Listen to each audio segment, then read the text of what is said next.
going to call the meeting to order Monday, April 4th. It's 7:03. First order of business is a public hearing on the water district expansion. You'll call the order as water commissioners. And we are calling it to order as water commissioners. Thank you. See, I can get this down. There we go. I know, that's a tricky one. So, which one do we... You could just see if there's any questions. I had sent everyone a letter, and that's probably why you're here, right? Yeah. I sent out the letter, and I gave the select board a copy as part of the expansion for the select board acting as water commissioners to expand the district. We have to write a letter to all of the abutters and invite you to a public hearing to see if you have any questions, anything we can explain. And I did try to make sure that you knew in the letter that by expanding, we're not saying that anyone has to join. And I hope that that was clear in my letter. I tried to put it in bold letters so that you would know that. Did you understand the letter? Or? Well, I did, but what I gathered, if my water is contaminated, that I'm liable for that.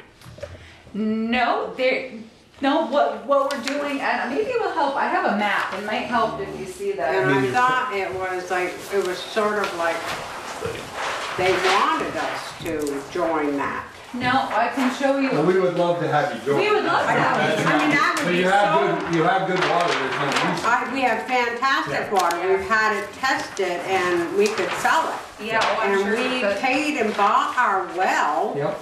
And why would we want to?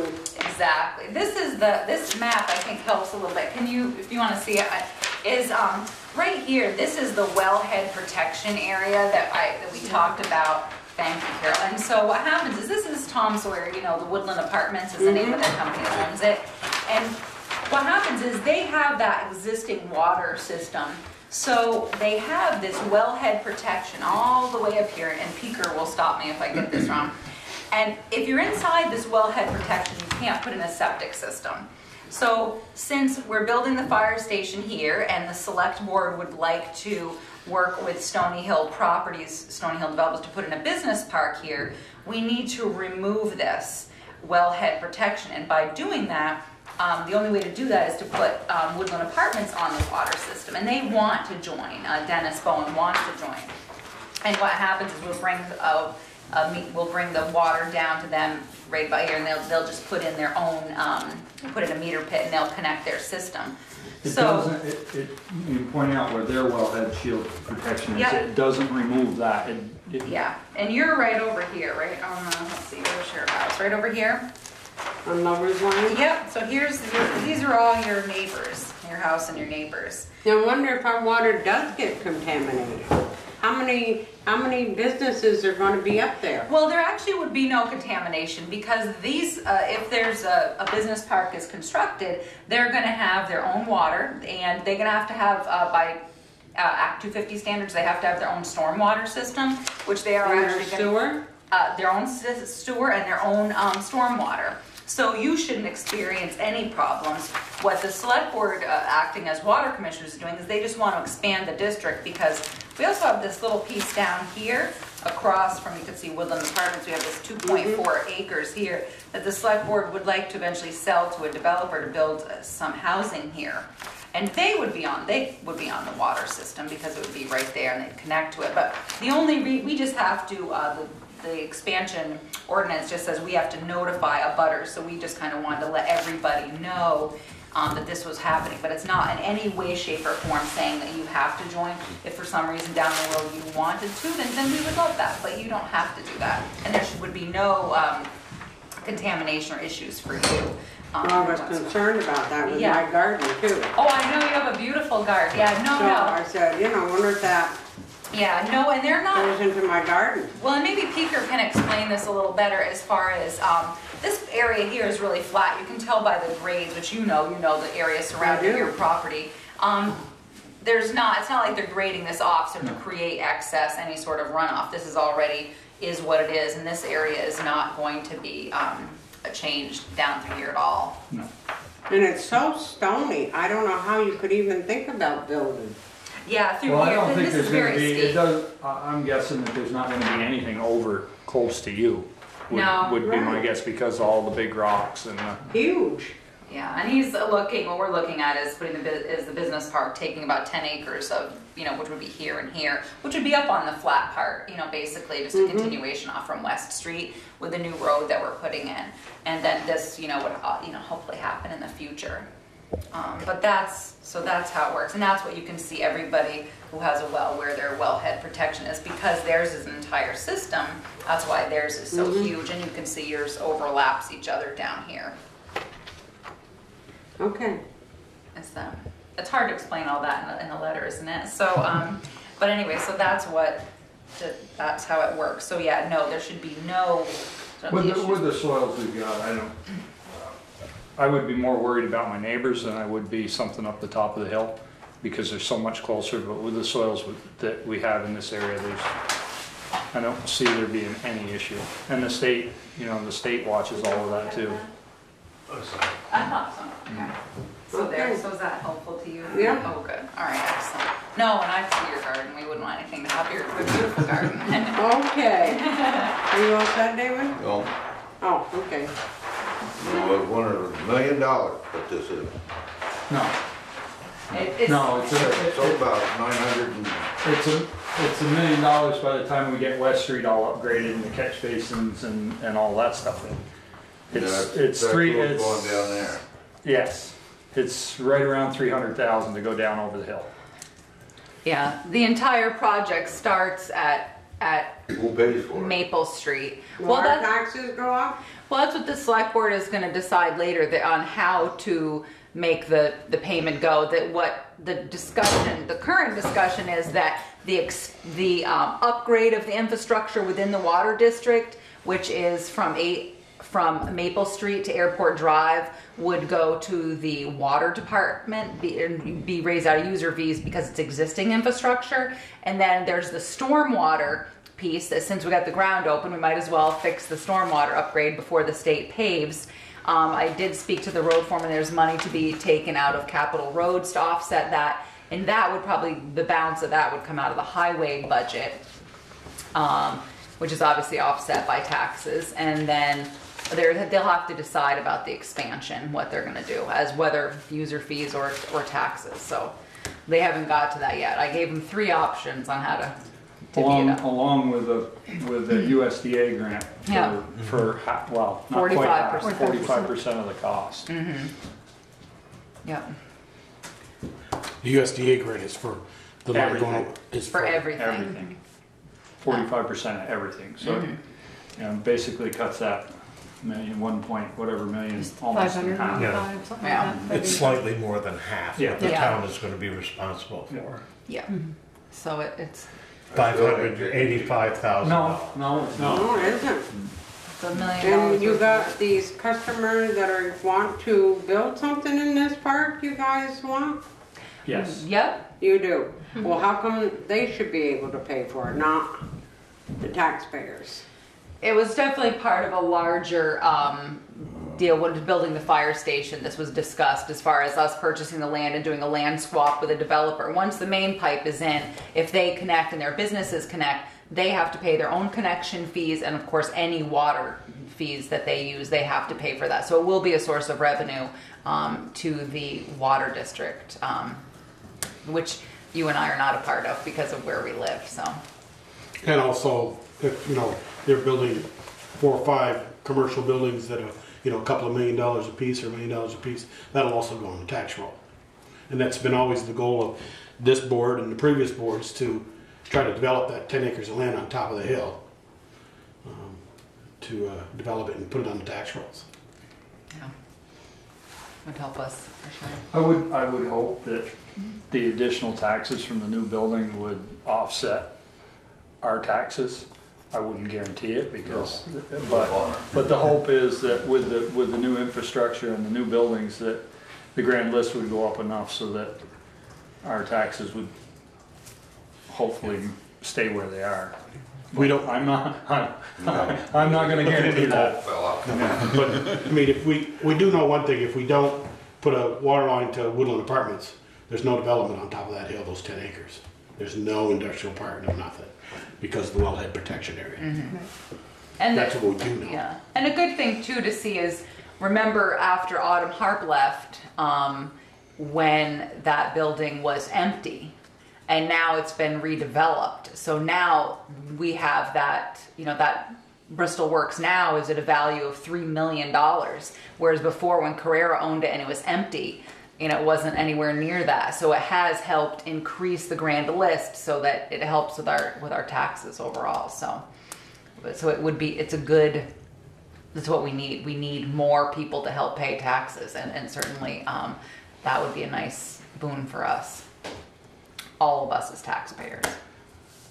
As I understand it, there's going to be a lag time between this payment and the other people connecting on and the grand list going up to help pay that down. Yeah, I believe that there's a 1-year warranty period. So yeah, so I believe that by the time that the USDA, we finish the process, which is arduous, and we get through, that yeah, I believe that there's a 1-year warranty period before we actually start making our payments. So you're right, hopefully in that time, you're right that Stony Hill Development has built one. Even if they haven't built the building, there'll be the sale of the property to them, which we had talked about. We haven't decided yet, but we talked about maybe using that income to offset the water line, or to pay down the bond, whichever made the most sense at the time. Yeah.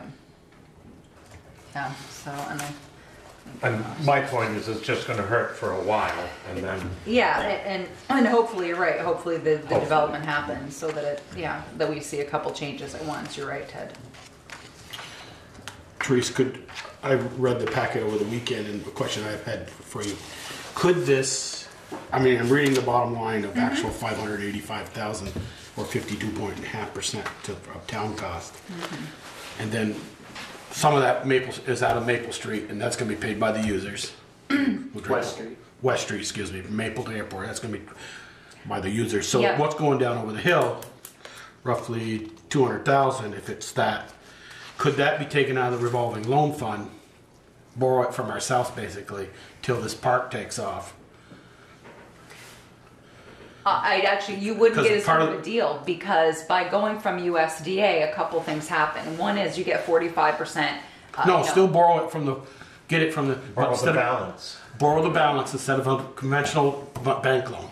Borrow it from ourselves, revolving loan fund. As opposed to raising taxes. Instead of raising I taxes. looked at that and you couldn't do that. That was the Great. reason. And I'm not following. So He's saying instead of taking the balance that's due for that we going down over, not the 585, but just for the water line, right? Just for the water line. So basically taking take from the the revolving. expansion out of it. The expansion out of the, you still got to pay for that work, I get that, but taking it out of the revolving loan fund.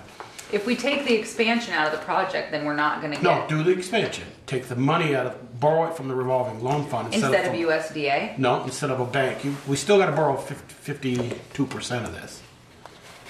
Where's the balance of $1 million coming from?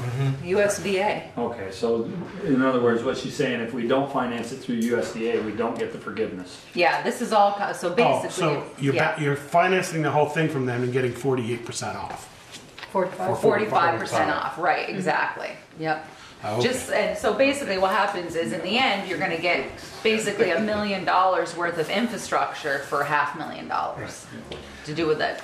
I think what Joel is saying is that the actual project cost of the town, the revolving loan is a town fund, right? Why couldn't we take the money out of that fund and put it in here? It's our money. Why do they care? Because if we don't finance the entire project through the USDA, they won't give us the, we could choice up to 40 years. The other thing is we are eligible for up to $28,700 in engineering forgiveness. Thank you. Thanks for coming. If you guys have any more questions, don't be afraid to ask. Yeah. Can we finance it and then just pay it back? No. And still participate through the USDA? No. And the other thing is too, because we currently have a state drinking water revolving loan fund, if we finance at USDA, we're eligible for this about $28,700 worth of preliminary engineering forgiveness that they don't give us back till the end. So there's a lot of things we don't get if we do that. That's later on in our. Yeah. Don, The reason I came, I just wanted to ask about, was there any consideration given to attach, or hitching on to the cemetery line again? Or would you prefer just to put a tank down there? I think Peter, were you involved in digging that originally? No, you weren't. I think my understanding after asking around was, and actually Don, you helped us figuring out that the connection we think is across the road, right? Isn't that where Lance thought the leak was, across the road on Stony Hill? As you're going down the hill on the Yeah. left side. Uh-huh. And so when we talked, Don and I talked about this last week, one of my suggestions was we're still part of the pilot program where we're getting the firm called 64 Seconds who's coming in to do free leak detection for us from the state. And I'm thinking it would behoove us to get him with his super high-tech equipment to hook onto the cemetery line. I'm not sure what you think, Peter and Joel, and just hook onto that cemetery line to maybe we could find the leak, because if we find it, we could just get in, dig it, fix it, and then it maybe is a lot easier than right now. We weren't sure, and there was some issue as to where it connected once it came up Stony Hill near Mount Abe, correct? I believe they know where the shut off is at the Dave, don't they? I thought they were Because that's where it's shut off now. They put a new one in there. Oh, okay. That I knew they dug something, but I couldn't remember. So it may be. I How old is that in line? talking with Peter Bouvier, he can How old is that remember. line? Yeah, probably if there's one leak, there's more than one. Well, I know years ago, it used to go right down across the gravel pit. Yeah. And then after that, the town, I guess, ran a line down the hill, so I don't even know. Yeah. And apparently it's not very deep, because Peter Bouvier said when he worked for Retrans, he used to dig it up when they were ditching. So, I mean, it may be something we can find where there's a leak where we can re-energize it. And that's what my hope was with 64 Seconds, because they have this amazing leak detection equipment, and when we did the fixes, the repairs with Masterson's a year or two ago, they had GPS'd it right to the spot. This is where it's leaking, right, pinpointing it. So if we could find it then, it might be a lot easier than going on a wild goose chase. And if there's more than one leak, we could find that too. Peter, do they shut it off every winter though, up at the shut off at Mount Abe? Yeah, they used Because if to. it's not that deep, it's gonna freeze, Yeah. right? Well, he currently, obviously, we had a water tank. We Right. lost a water tank, so we're on schedule to replace a water tank. And I said to Don, at $1,000, we could, we could find a leak and maybe fix it easier. So, Oh, shut up. but Oh, that's just something food for thought, I guess. no, absolutely. So we'll make a note at 64 Sec. We're already in the works with trying to schedule a time to get him here. So I'll definitely put that on the list. Is one of the priorities is to look at the cemetery line and see if we can charge it again. Anybody else have any more questions on the water district expansion?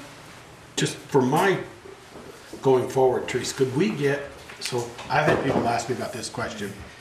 Could we get a figure that shows, okay, we didn't talk about an expansion, didn't do anything, going down over the hill. What would it cost us to replace that 6-inch line on West Street we know is real bad? Yeah. From Maple to Airport. Yeah, So we can- do. We have it. So we I think can I say to gave it you. people, okay.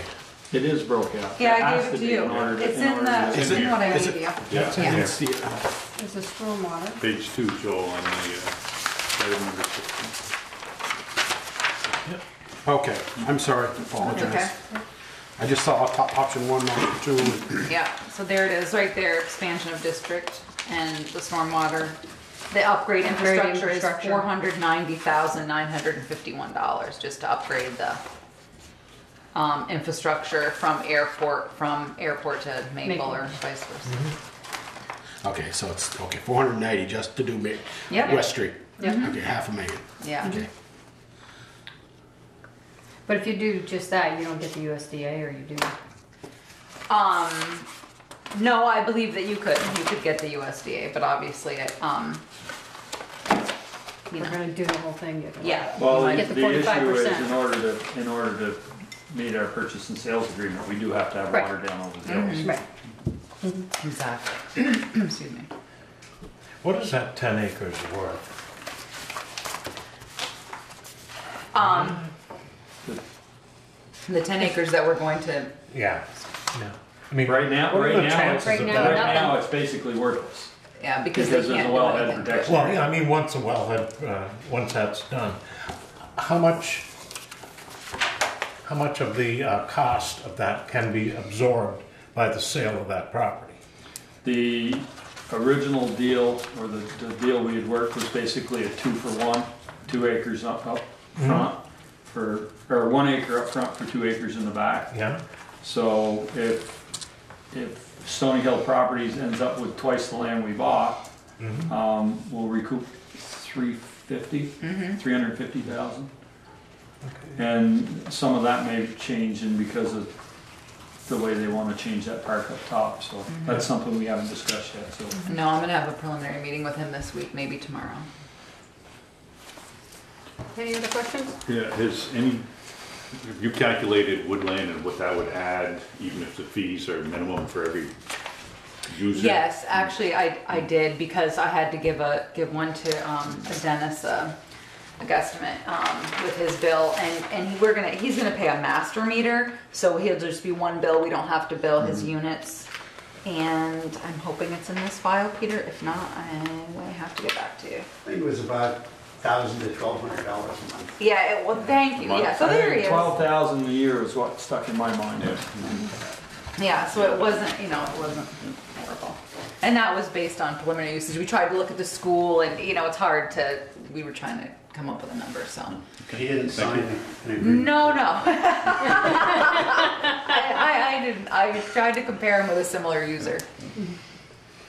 Any other questions? No. Okay, then we'll close the. You don't have to leave so quick. Public hearing on the water district. Thank you. Okay. Carol. Thank you for coming. Yes, thank you. Thank you.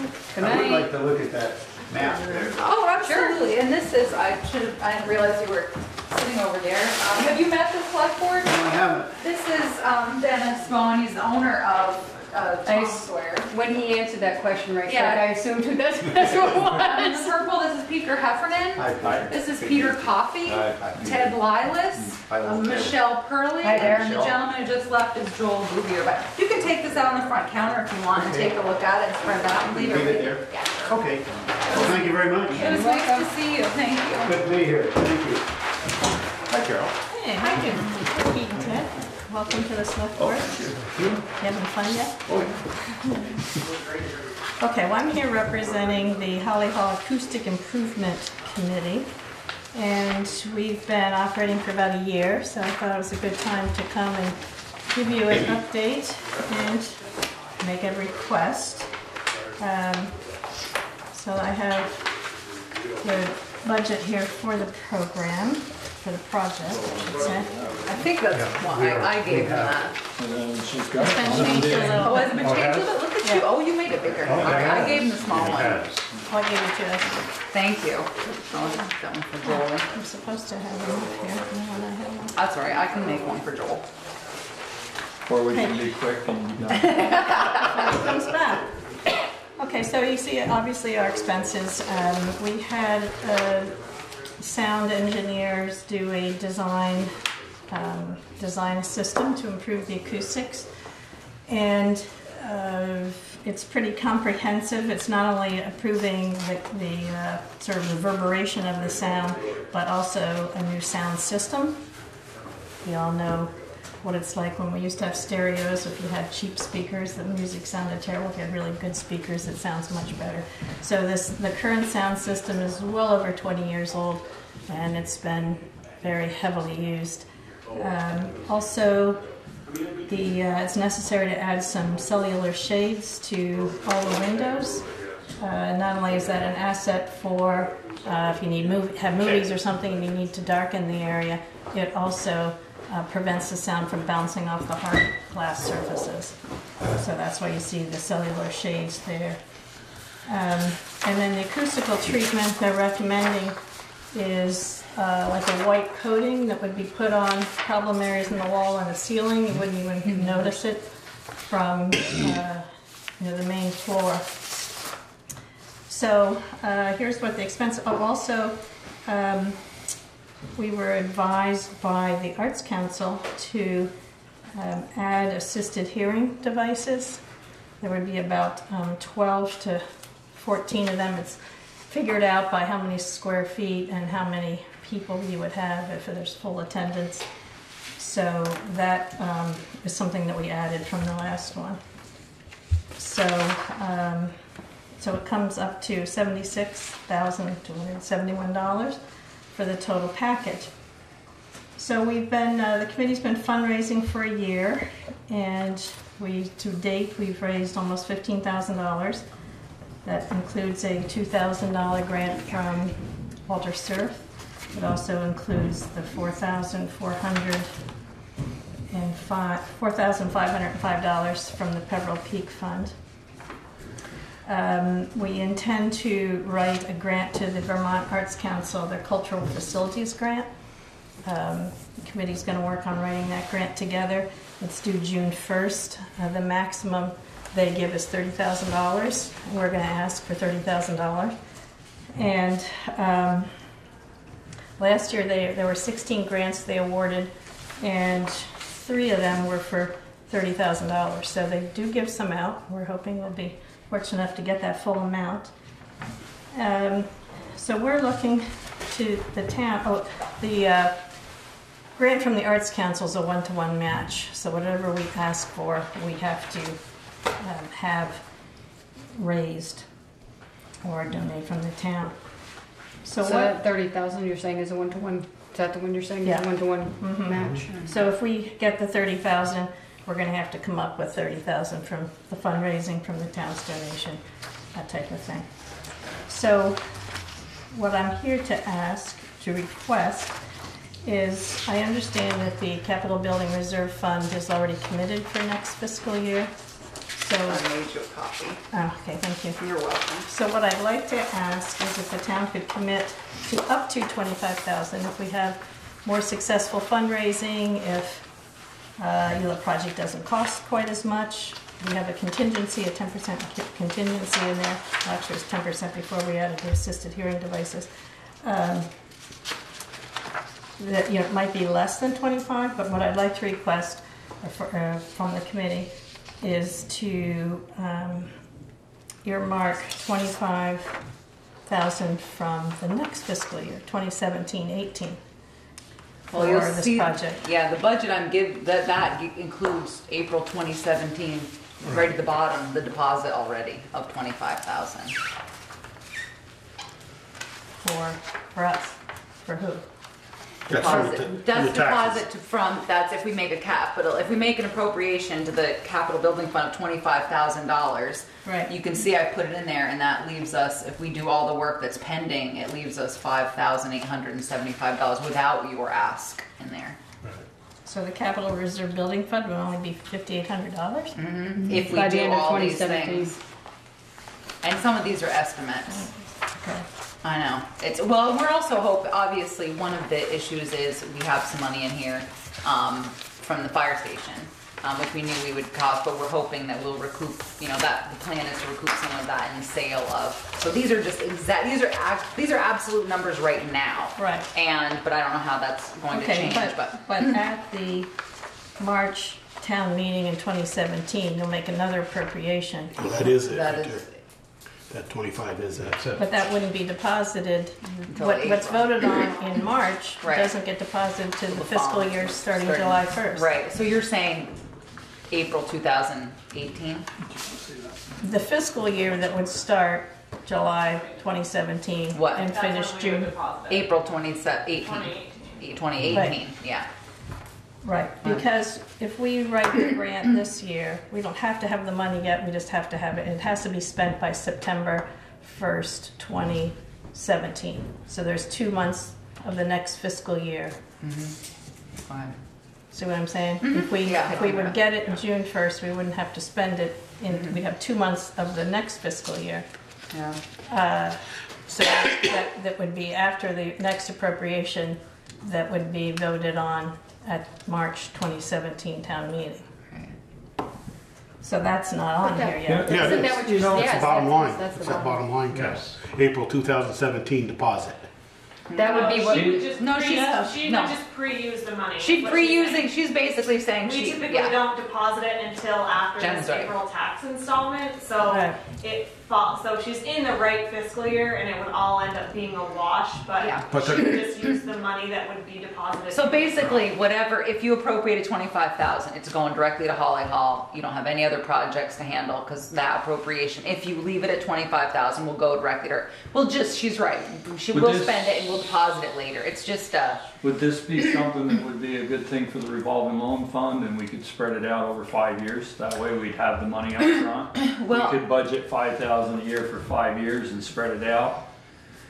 Well, that was I my did- next request. I If did- you like this idea, I had another one. well, I did speak to Peter Ryan. He's a member of the revolving loan Right. fund. As you know, Carol, you Yeah, work with I him. am too. And, yep, and you are too. And so I spoke with him and to see if he thought they'd be willing to recommend to the select board a gift, not a loan, a gift, because he does see the potential of upgrading Holly Hall. Obviously, Peter himself said he has a very hard time hearing there. He would like to see more activities held upstairs in the hall because it would bring people It to could Bristol definitely come and under bring to- economic development. Exactly, Right. and that's what Peter thought. And he said he didn't think that it might not be a hard sell. So I, Well, so he would be the hardest one to sell. amen to that. You said it, but that's why I started with him. And he said, you should encourage Carol. He said to come, to set up a meeting with the revolving loan fund and come.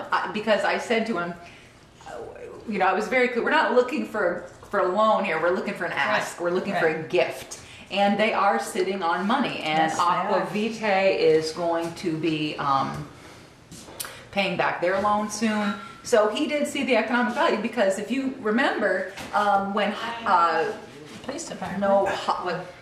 what's the Middlebury Town Hall Theater was closed, they held a play up here, and that was a huge boon for the downtown. The restaurants were full, and it was a great situation. So if I had to make a recommendation to the select board, it would be to ask you to go to the revolving loan fund first before they did Okay. anything. I can do that. And But if they say no, then we'll. You Well, come if back. If they say no, I would be open to seeing if they say no to a gift, Yeah. I think I'd be more open to a 5-year plan as I'd hate opposed To pay back out of. Yeah. to pay back out of the capital I reserve. hate to fund. Leave us with nothing in our capital account. Yeah, Yeah. and two. Gosh, I remember it used to be 150,000. Well, we've had a lot to do. Done some repair in the last 4 or 5 That's years. why I gave It was, it. you remember that Carol Wells that was on the board, she spent money like it was water. Like a German said. That's not true. I put, that's why I gave you that, Carol, so you Yeah. could see. But, let me know, and, I'm happy to attend the revolving loan fund meeting with you to let them know that this has the select board support.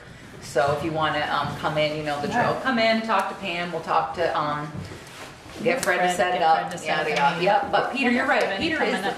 they don't, but Peter Okay. is the tough sell. You were right. And that's why I started with him. It's a tough nut to crack. But if he saw value, I thought, ooh, I might actually be on something. Yeah, well, it actually can come under the You're right. guidelines. I guess I gotta figure out the fuzzy math here. It's not fuzzy math, Joel. What she is saying is Wait a minute, by this right here, you've only got $5,800. Yes. And you didn't say yea or nay to this project. we're saying nay is not. It's not included in that project Right. in here. That's So- 5,000, that will be only 5,000 till June 20. I know, and that's. But like I said, if you look at this 17? closely, you're going to see some of 2018. this is pending. So some of this Yeah. work has not been done. Some of it, and a couple of these prices are estimates. So there's that, and as I've said before, we're waiting. Once the sale of the fire station, that property takes place, there'll be some money coming back into the capital building fund.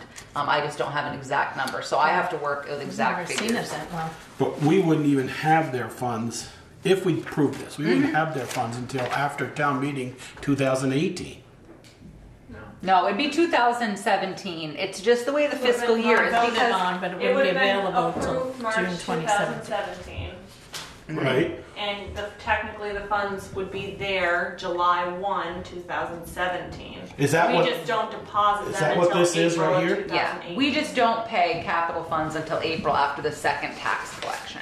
It's just been what we've done because we're. So this generally 25 that you got, 25,000 you got in the dark, when is that going to be voted on? Put on the ballot? we already did. We just That's the voted on one it. from this. Oh, okay, we did it in March, and we won't till we collect all the taxes. Right. See, I All wasn't right, talking thank you. until the Okay. following year. All right, that's what I was trying to get Yeah, through. so And I what- got you, so. Yeah, but I like the revolving loan. Yes, idea so do better. we. And there is, Carol, you're absolutely I would right. like to see them borrow the town borrow the 25 and not a gift, honestly. We haven't asked for a gift for when the fire department came in many years ago to buy air packs and stuff that we think were essential. We didn't ask, wait a minute, let me finish. Didn't ask for a gift for the Bristol Police Department. And I think upstairs is the same thing. I like Peter's idea, borrow 25 and pay it 5,000 over 5 years. That's small. It's the only difference is economic development. It wasn't, equipment isn't an economic development. So who knows what the they other may two say the same requests thing, didn't Joel. really fit We the just have to guidelines. run it through the select board. We just have to run it through the revolving loan fund Yeah, first, see see what what they have to they say. come up with, and then go from there. Okay. Anybody have any questions on the project? Yeah, But that's interesting. Okay. Your new numbers are good. everything adds up here, and it looks just exactly like what we were presented in our package until you get to the bottom of the expenses column where $6,300 worth of contingencies were added, project management 1,000, assisted hearing devices 5,000. Right. And that's a big chunk of change, it's $12,300. Right. Well, the contingency was added, this is the estimate from the sound engineers. Okay, so it's always wise to add a 10% contingency fee. And this was actually a budget I did for another grant, and they wanted some project management in there. And then we just got the price for the assisted hearing devices. So that's why that was on it. This is an older one that you had there, so that And was is just this added complete recently. now? Yes, Except for the revenue portion. right. Well, the revenue is planned, it's not in hand, Right. except the 14,968.29 is in hand. True. And the in-kind is $3,000. The engineers did this, the design and everything in kind for free. Oh, that's nice. Okay. So this is pending on you getting that $30,000 grant. This whole thing hinges on that. Right? Now, part of that 14,968, If not that one, there'll be some others we'll Yeah. have to look for. I'm sorry? the 14,968.29, how much of that was the Pebble Peak fund that came out of the town? $4,505.11. So that's not in the 25, that's up in the 14. That's up there, yep, because we were told we do have that. So we've raised $10,463. Okay, yes. And now the shades and stuff like that, those are just estimates, or? Well, they came from, Okay, this is but they'd their go out to formal bid. estimate. They'd go out to a bid process. Well, this is the Tree Ridge. over $5,000. Right. So we have to buy our policy, right? What? You Oh, can yeah. waive that as a sole source purchase if you chose to, yeah. These people, the Tree Ridge Enterprises, are the people who did the acoustic at Town Hall Theater. So they were Was highly this a bid recommended. project? Excuse me? Was this put out to bid? No. No, that's what Joel was asking. No, it wasn't. This is, they're collecting money through Bristol Friends of the Arts, so this is a group that is not, it's not a town committee. But however, you could ask them to, or you can also have the right to waive that via your purchasing policy. You do have a sole source option that you could decide. And is this person, for some reason I thought someone was local that was doing this, right? Well, it's- They live in Moncton. Yeah. Yeah, right. He Moncton. lives- Oh, okay, there you go. Yeah. I was like, hi, sorry, I He knew I read it lives, he somewhere. lives in Bristol, and I forget his name. Darla was dealing with him Yeah, directly. I okay, can't remember his his name name. But he escapes me. came with all his equipment and everything and did all the testing. Yeah. And they did the design and came up with this whole plan. Now, we do intend to get another estimate, but we have to have something to work with for grants and that type of thing. We're gonna call other theaters in the state and see who did their sound system, but we do a lot of them, That's great. yeah. No, it's definitely a it's a project that should gotta happen. This entry here at $3,000 and this entry here at $3,000 is from the same outfit, right? Yeah, it just balances it It's out. just- Right, it's the a wash. engineering design, and then they Yeah. donated it, Okay, exactly. Good. So what other questions do you have? One of the reasons that we were encouraged to do the assisted hearing devices was if we don't get the full, like 30,000 from the Arts Council, we could do, there's lots of sources for, ADA funds that we can use, that we can apply to for that. And I did attend, the Arts Council has workshops to sort of answer questions and tell you what they're looking for these grants and that type of thing. And when I told her about the project, she thought it would be very fundable. It's exactly what the money they want the money to be used for. That's great. Is to upgrade cultural facilities to be able to offer more and bring more people in, and it's exactly what we want to do. Yeah, absolutely. And sound improvement is one of the things they say. I know the previous board supported this, and I can't speak for these two, so they'll have to say it. But Hasn't this been on the list for like ever? well, it's been there for a while, and Yeah. like I said, the previous board supported it, so with their consent, I don't see why the current board wouldn't support it. It's certainly something we need. It's just a matter of finding the money. Ain't that always the problem? Yep. So if you apply for this big grant, you won't apply for the ADA or assistant for hearing? Oh, we'll probably do that too. Yeah, we'll cover all our bases. All right, because, this one's due June 1st, and we'll just keep raising money and applying for grants. So, we think that 25,000 is the max we need from the town, unless, all the prices, but we just had them redo this last spring before we wrote the Mulder Surf grant. So we should be pretty accurate. Anything else? Okay.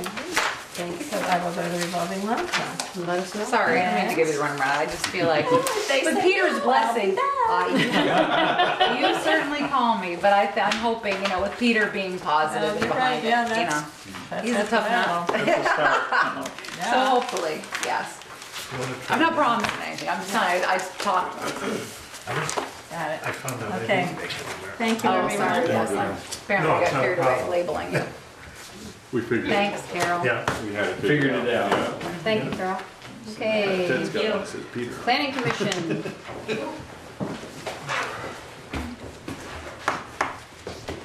Good evening. Here, I can take, or Peter can Think take it'll it. take Someone me will to give sound. her. We have one other member with us, Phil Oh, all right. Brown is being He's shy. gonna hide. You can grab Keep a the chair. camera on him the whole time and I'll be gone. Hello, Madam Chair. Ted, we know each other, but I haven't met Hi, you. Peter Coffey. Pete, I'm Yeah. Sue Kavanaugh. Hi, This Sue. is Chico Martin. Seen you out walking a lot. Yeah. See me on what? Walking. Walking's good. Hi. Therese asked the Planning Commission to visit again. Kate, this is John Elder. Do you want to sit with us? Sure. Okay. John, do you know the new members, Pete Coffey and Ted Liles? Yeah. Therese asked us to revisit the select board. We were here in late January and made a presentation about the work we had accomplished over the past 3 years, which was making a revision proposal for Article 10 in Yeah, and the- I did give them that. I gave Peter and Good. Ted that so that they could. Good. get I the have rest of the extra board. Yeah, copies. I gave them this. Good. Gave them Perfect. that. Gave them this. Yeah. Okay, so good. We're trying to Okay, make good. sure everybody's on the same page. Hold on, I updated the narrative for it, so I want to make sure you guys have a copy of that too, because that's pretty important in terms of just sort of outlining the work. So do you have one of those? Yep, you do. Okay, good. Okay, so I amended it for today just slightly. And I gave them this, which is Eric's. kind of Yes, dressed and I have up an draft. updated version of that because there were some incorrect articles in there, so I Okay. have a new copy of that, but All right. I'll come back to that. All right, want to I make just sure wanted we to leave give- enough time. That's what I gave them. One of the most important things that, one of the important aspects of the, you want to look at that? No, I just want to show it. Okay, one of the important aspects of the Article 10 work that we did was introducing a new review process called site plan review that we did not talk about at our last presentation in January. So Therese felt that it was important that we come back and speak about that and bring the new members up to date in terms of where our work is right now with the overall process. But let's spend a few minutes on site plan review. Chico has offered to speak about that and talk about our thinking behind introducing this type of review into the zoning regulations. And then when Chico's finished, we can take questions about it. And also, I want to review the timeline possibility for how we imagine getting through this process. Yeah. Okay. So thank you for the opportunity to appear before you and discuss the site plan review. It's proposed adoption of site plan review as part of our rewrite of zoning regulations, which we are undertaking to bring the town zoning laws into conformity with the town plan that was passed. So right now they're not.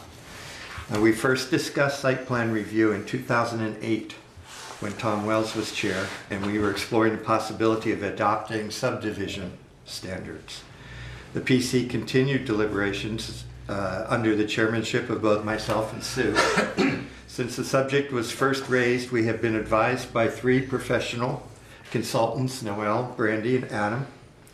Both the PC and its consultants realized that the growth and density patterns expected from the town plan's emphasis on development require a new level of attention to the site plan features of proposed projects. These need to be environmentally sound, energy efficient, and protective of the existing character of the neighboring properties. Briefly, in site plan review, planning commissions may impose appropriate conditions and safeguards with respect to the adequacy of parking, traffic access and circulation for pedestrians and vehicles, landscaping and screening, protecting renewable energy resources, the size, location, and design of signs or exterior lighting, and other matters specified in the bylaws. Such conditions must be in proportion to the impact of the development. And under the statutory requirements that the Zoning Board of Adjustments decisions must reflect, there is no unlike the statutory requirements of the ZBA, there is no statutory requirement that a planning commission must produce findings or conclusions when conducting site plan review. On appeal, the environmental court can only consider matters originally considered by the planning commission. The planning commission can consider and address the safety of a street, required frontage on or access to public roads, or public water. There are also numerous factors that are excluded by statute from site plan review. There are 3 ways to address site plan standards with our existing Planning Commission Zoning Board of Adjustment structure, by adopting site plan review, for which the PC is designated as the appropriate municipal body, and by replacement of the Zoning Board of Adjustment by a Development Review Board. In early of the summer of 2009, I took Vermont Law School seminar in planning. We held mock proceedings for a proposed project in front of a Development Review Board on which I acted as chair. The DRB is a quasi-judicial body, which means the conduct of its hearings and its findings of fact are subject to more stringent rules than are the PC or Board of Adjustments. For instance, the establishment of interested person status for testimony, evidence, introduction of exhibits into evidence, etc. Proposed appeals are therefore a real likelihood based on procedure. Procedural appeals are a real likelihood. Also, the public is excluded from deliberative sessions. The DRB seems better suited to larger communities in Bristol, where court proceedings and litigation are more the norm than in Bristol. For these reasons, the PC rejected the option of a Development Review Board. Site plan review by the PC is a significantly less cumbersome process, both for the town and for project applicants. Site plan review has the chief advantage of only reviewing the site plan features of projects that are designated for permitted use. This allows the town to permit a greater number of uses across districts as a frequent reason for designating uses as conditional is the necessity for oversight of site plan features. In this way, development projects are relieved of the uncertainty of applying for conditional use permit and not knowing the eventual outcome of their applications. If a project is for a use designated as site plan review, you know up front your project is permitted. You just have to bring your site plan features into conformance with community standards. This is a straightforward, negotiated process, and under normal conditions, it doesn't take much time. Applicants meet with just the one municipal body. Meanwhile, applicants for conditional use permits continue to meet with the Board of Adjustments. However, if the present division of review responsibilities remains in effect, significant changes would need to be made to the proposed zoning regulations. First, all the site plan review uses would have to be changed to conditional use, and district standards would need to be rewritten and made more restrictive.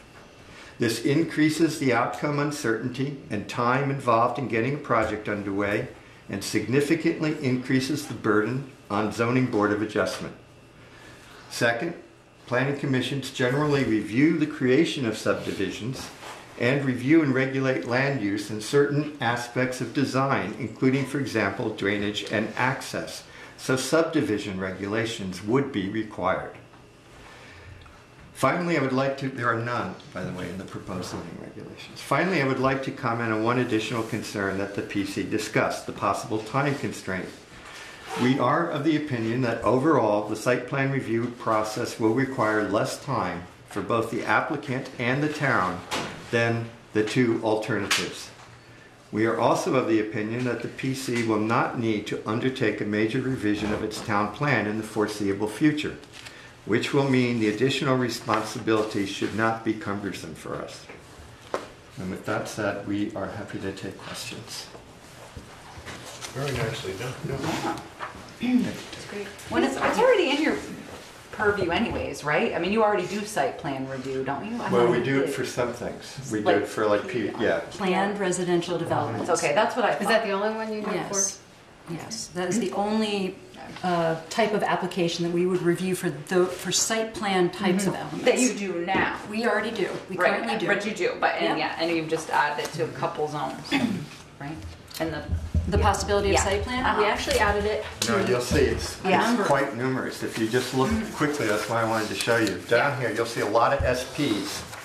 All of those would have to be Cs otherwise, or not permitted. or not permitted. So by allowing Oh, yeah. And then ST, on the other side too. by allowing a site plan, it has allowed us to you guys want to see that expand a second? Here's another copy you can. expand the type of uses, expand uses in each of the zones. It was really important to us, as you remember from our narrative, one of the driving factors for us was to increase the residential density in town and also economic development possibilities in town.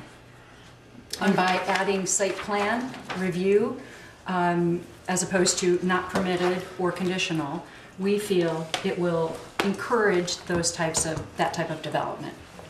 So, do you think that the planning commission is willing? Do you meet once a month now? We currently meet once a month. And would they be willing to meet twice a month if Well, necessary? we've discussed this, like I said, for 8 years, so we know what it entails. It does entail more time, Yeah. but it doesn't seem like it's burdensome. The other thing we've started to do recently, and we're doing it tomorrow, is one example is that whenever we have a design review committee, which is overseeing the downtown designation district, Yeah. we are hearing those recommendations on our sort of off Tuesday. Yeah. So we're typically meeting for planning reasons on the third Tuesday of every month, but we're reserving that time for planning, and so hearing design review recommendations on the first Tuesday, and any other sort of not typical planning, like we're doing tomorrow night. Robert Fuller is going to come and give us an informational presentation about his planned residential development North Street, on North Street. Right. Right. So it's an informational session for us to understand the process and be able to ask questions that will help him be a more thorough applicant.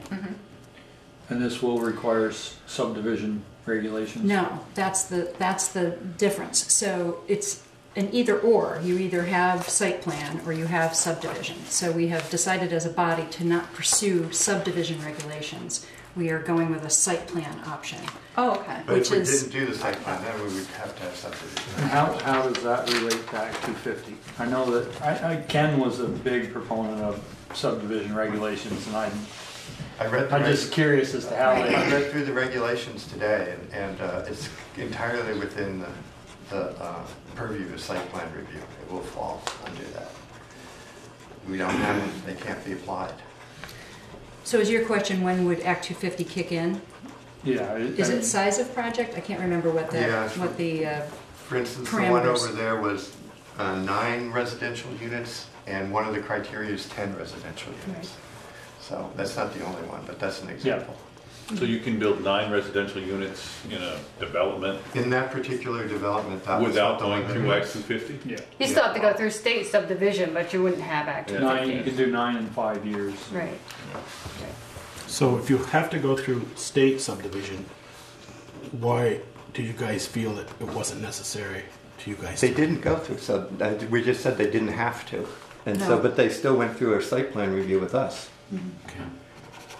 I guess So this is the new, sorry, Joe, this is new, right? This is proposed. This Yeah, is right, what we're you're- with your proposing. proposed. Yeah. Somebody has to do it. And so if we didn't do it, then we would have to write the regulations so that the zoning board of adjustment would have to do it. And that would mean all of these would be conditional instead of permitted. And let's talk for a second about the difference between conditional and site No, plan. I think. No, I appreciate that. Okay, thank you. With a conditional permit, Yeah. the first question that has to be asked is this appropriate for this site? Is this appropriate for this location? With site plan, it is considered permitted already. So conditional, you have the first question is it appropriate here?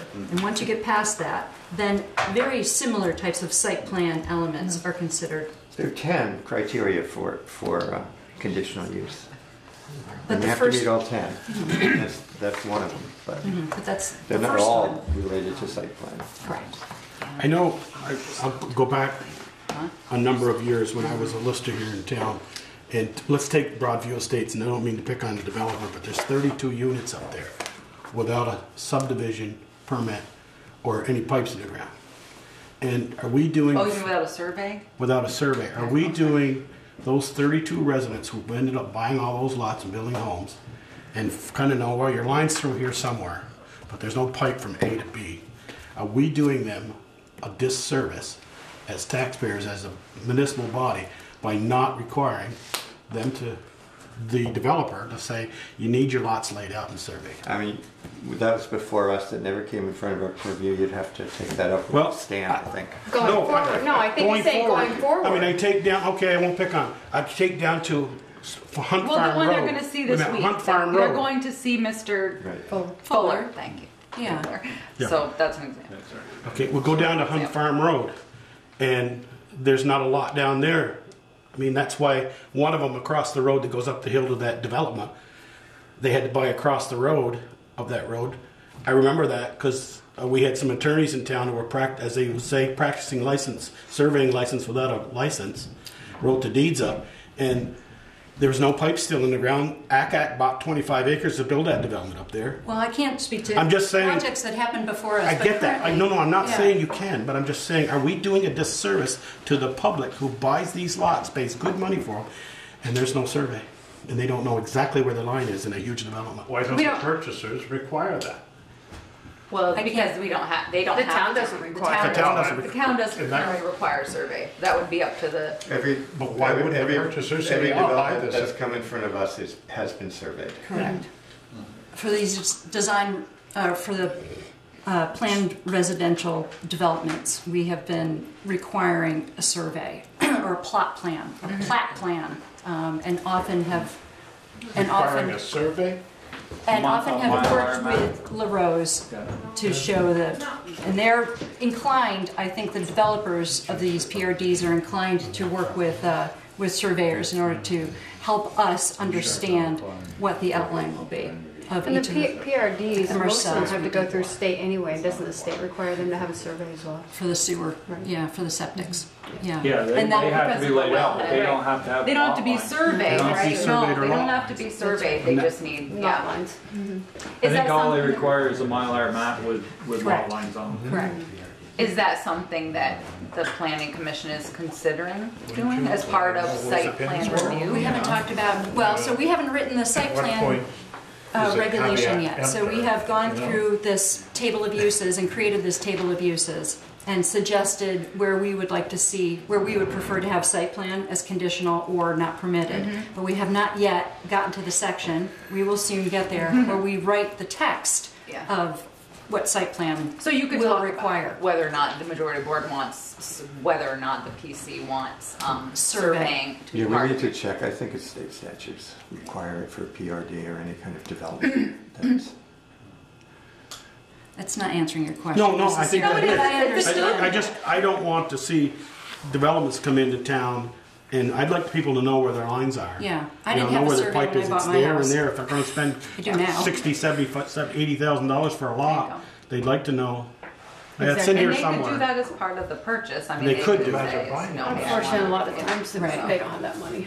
Doesn't matter if the stakes are all there if the water line's not where it's supposed to be. That's right. Exactly. Do you have a few minutes so we could talk about, I don't want to cut off question about site plan, but I do want to take a look at our Schedule. our timeline. Is that Yeah. okay? Do you have anything you want to I just want finalize? to make sure that everybody has a sense of, Yeah. yeah. Well, I appreciate you addressing it because it's a different board now, but there were some board members, and I think one of them may no longer be on the board, or maybe one of what, but there was some mixed, and I couldn't remember who was who about It's a new- concerns it's a about new site plan element. and the whole thing, Could so, we get- thank you. Could we Yes, get Chico's, what he read to us? Yes. In print form so I can read it Yeah. again? Yeah, just email me. yes, I'd like to read it again. yeah. I don't have it on paper Digest yet. it better. Yeah, that'd be I can read it perfect, a and then couple I'll, of Yeah, times. thank I'll you. put It's it in really our helpful. packets. That was very So good. you guys have a copy of this Yep. timeline, but I amended it because there Okay. are a couple of mistakes just in terms of the articles that we would be looking at, the article number, but the dates Are all good. are all good. Okay, so I have another version, and Okay. if you guys want to take a look, And I've I already was, looked yeah, at I it was too. more, I was hung up on the dates, or having them be I'm hung up sure. on because it's a tight schedule. Yes, and you and I so talked. here's what we would like to do. We would like to accomplish, we would like to bring to the town voters, we would like to have you bring to the town voters our revised zoning bylaws and regulations at our next town meeting, which would be March 2017. In order to get through our draft revisions, have at least one public hearing by the planning commission, and then make any changes that we receive from that input, give it to the select board, allow for you to review it and have one or two public hearings, which you have to have, Yeah. allow for you If to make it's one or changes. two.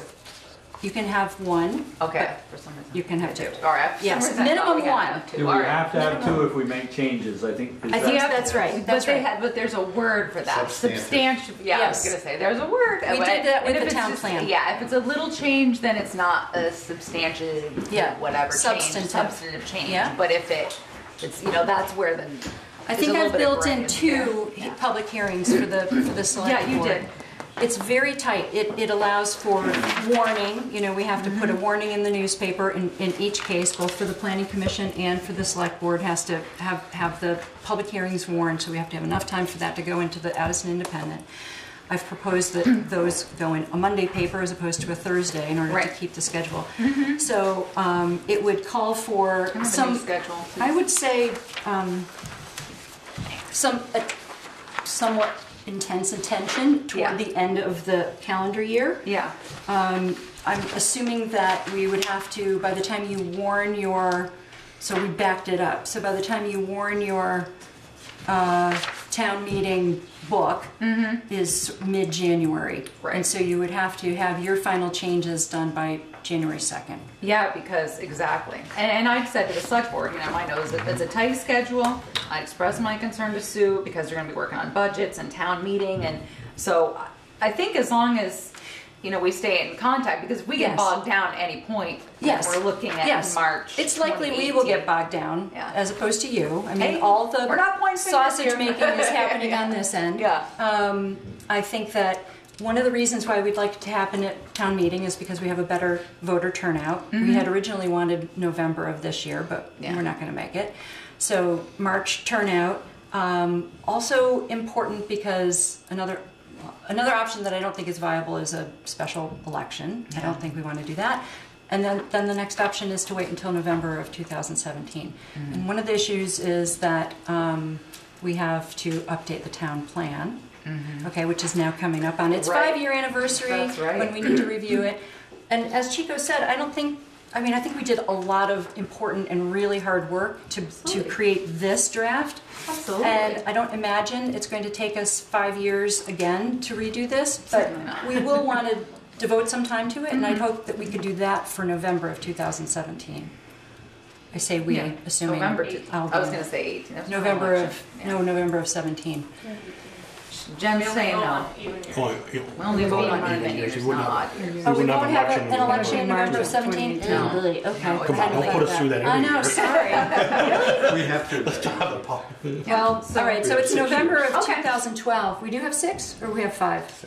There. Okay. So it's just something to keep in mind is just keeping an open, communication. Yes. And Eric is obviously, Yes. terrific at that as far Yes. as keeping the select board in the loop, because obviously at that point they're doing budgets, they're Yes, doing, I so know. many other things that Yeah. they get down and then, wanting to have the time so that if there was a change, because, when we got into this Yeah.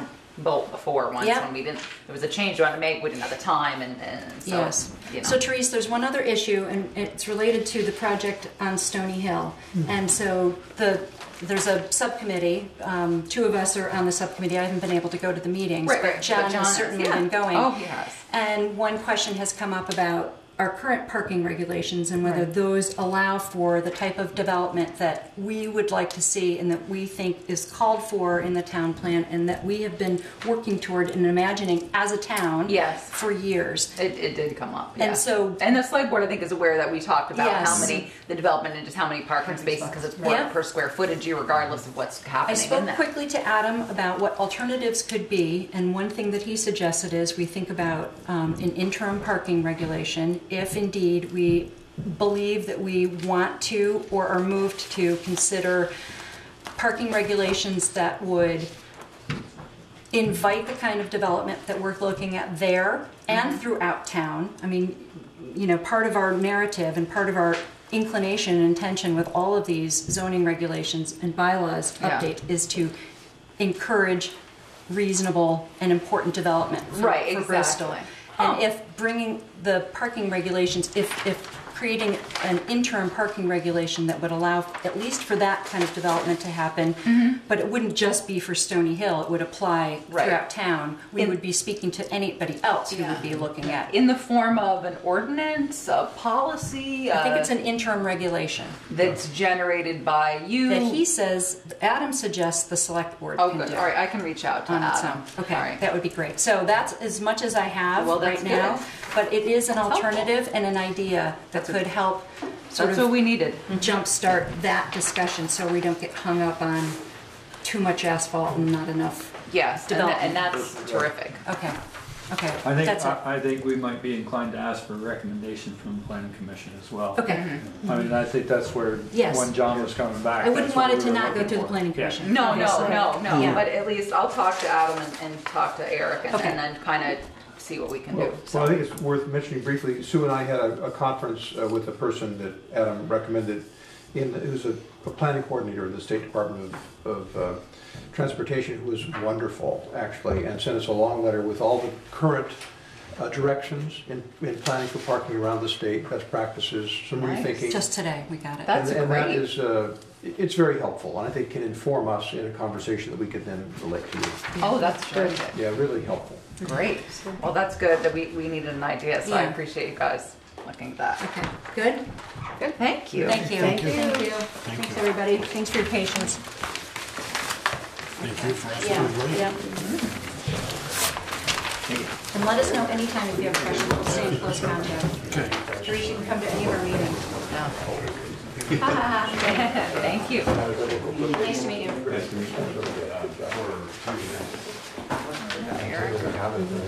Come on up, Eric.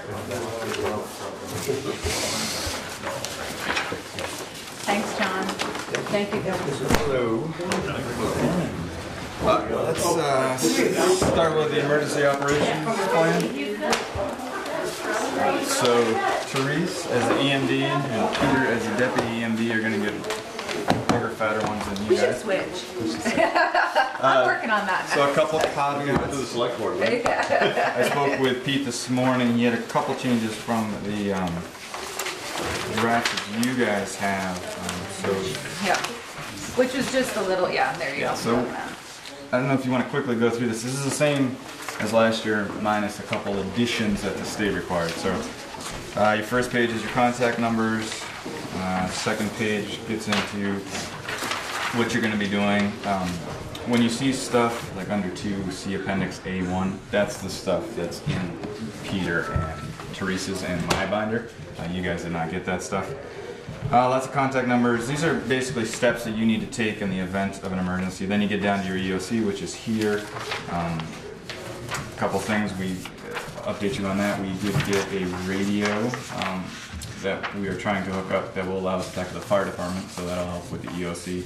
And we received the grant for the generator, the hazard mitigation grant for the generator. So paperwork is still going back and forth on that, but hopefully come springtime. They don't have the capability here to talk on the fire frequency? No, have to come down and we have a test the scanner. radio. We can hear.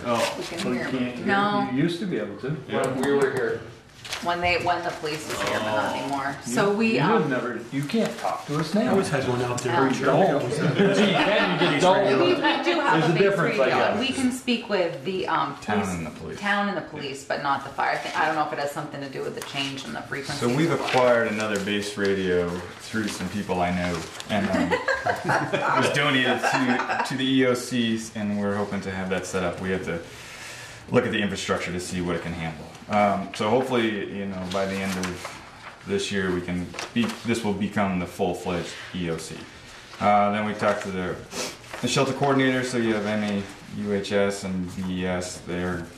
Talked to both Mike Kenyon, who's the new facilities manager over there, and Mike Orvis up at Bristol Elementary. They're still on board with that. I just wanted to check in with them.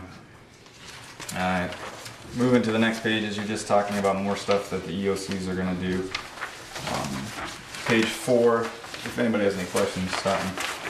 Page 4 is one of the new things we had to. These are planning task number 1, high-risk populations. The state required that we added mobile home parks and daycares, so I did that. So those are all new additions from last So year. are those the only ones you are aware of? The only ones the state are aware of. Okay, so those are state. Yeah.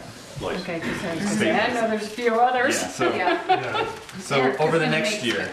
Erica's gonna make some inquiries. Right, so over the next year, we'll That's try not to new, that's been on this form for Forever and a day. We did not have it on there, Yeah. but they required, daycares have been on there for a couple of years, we didn't have it on there.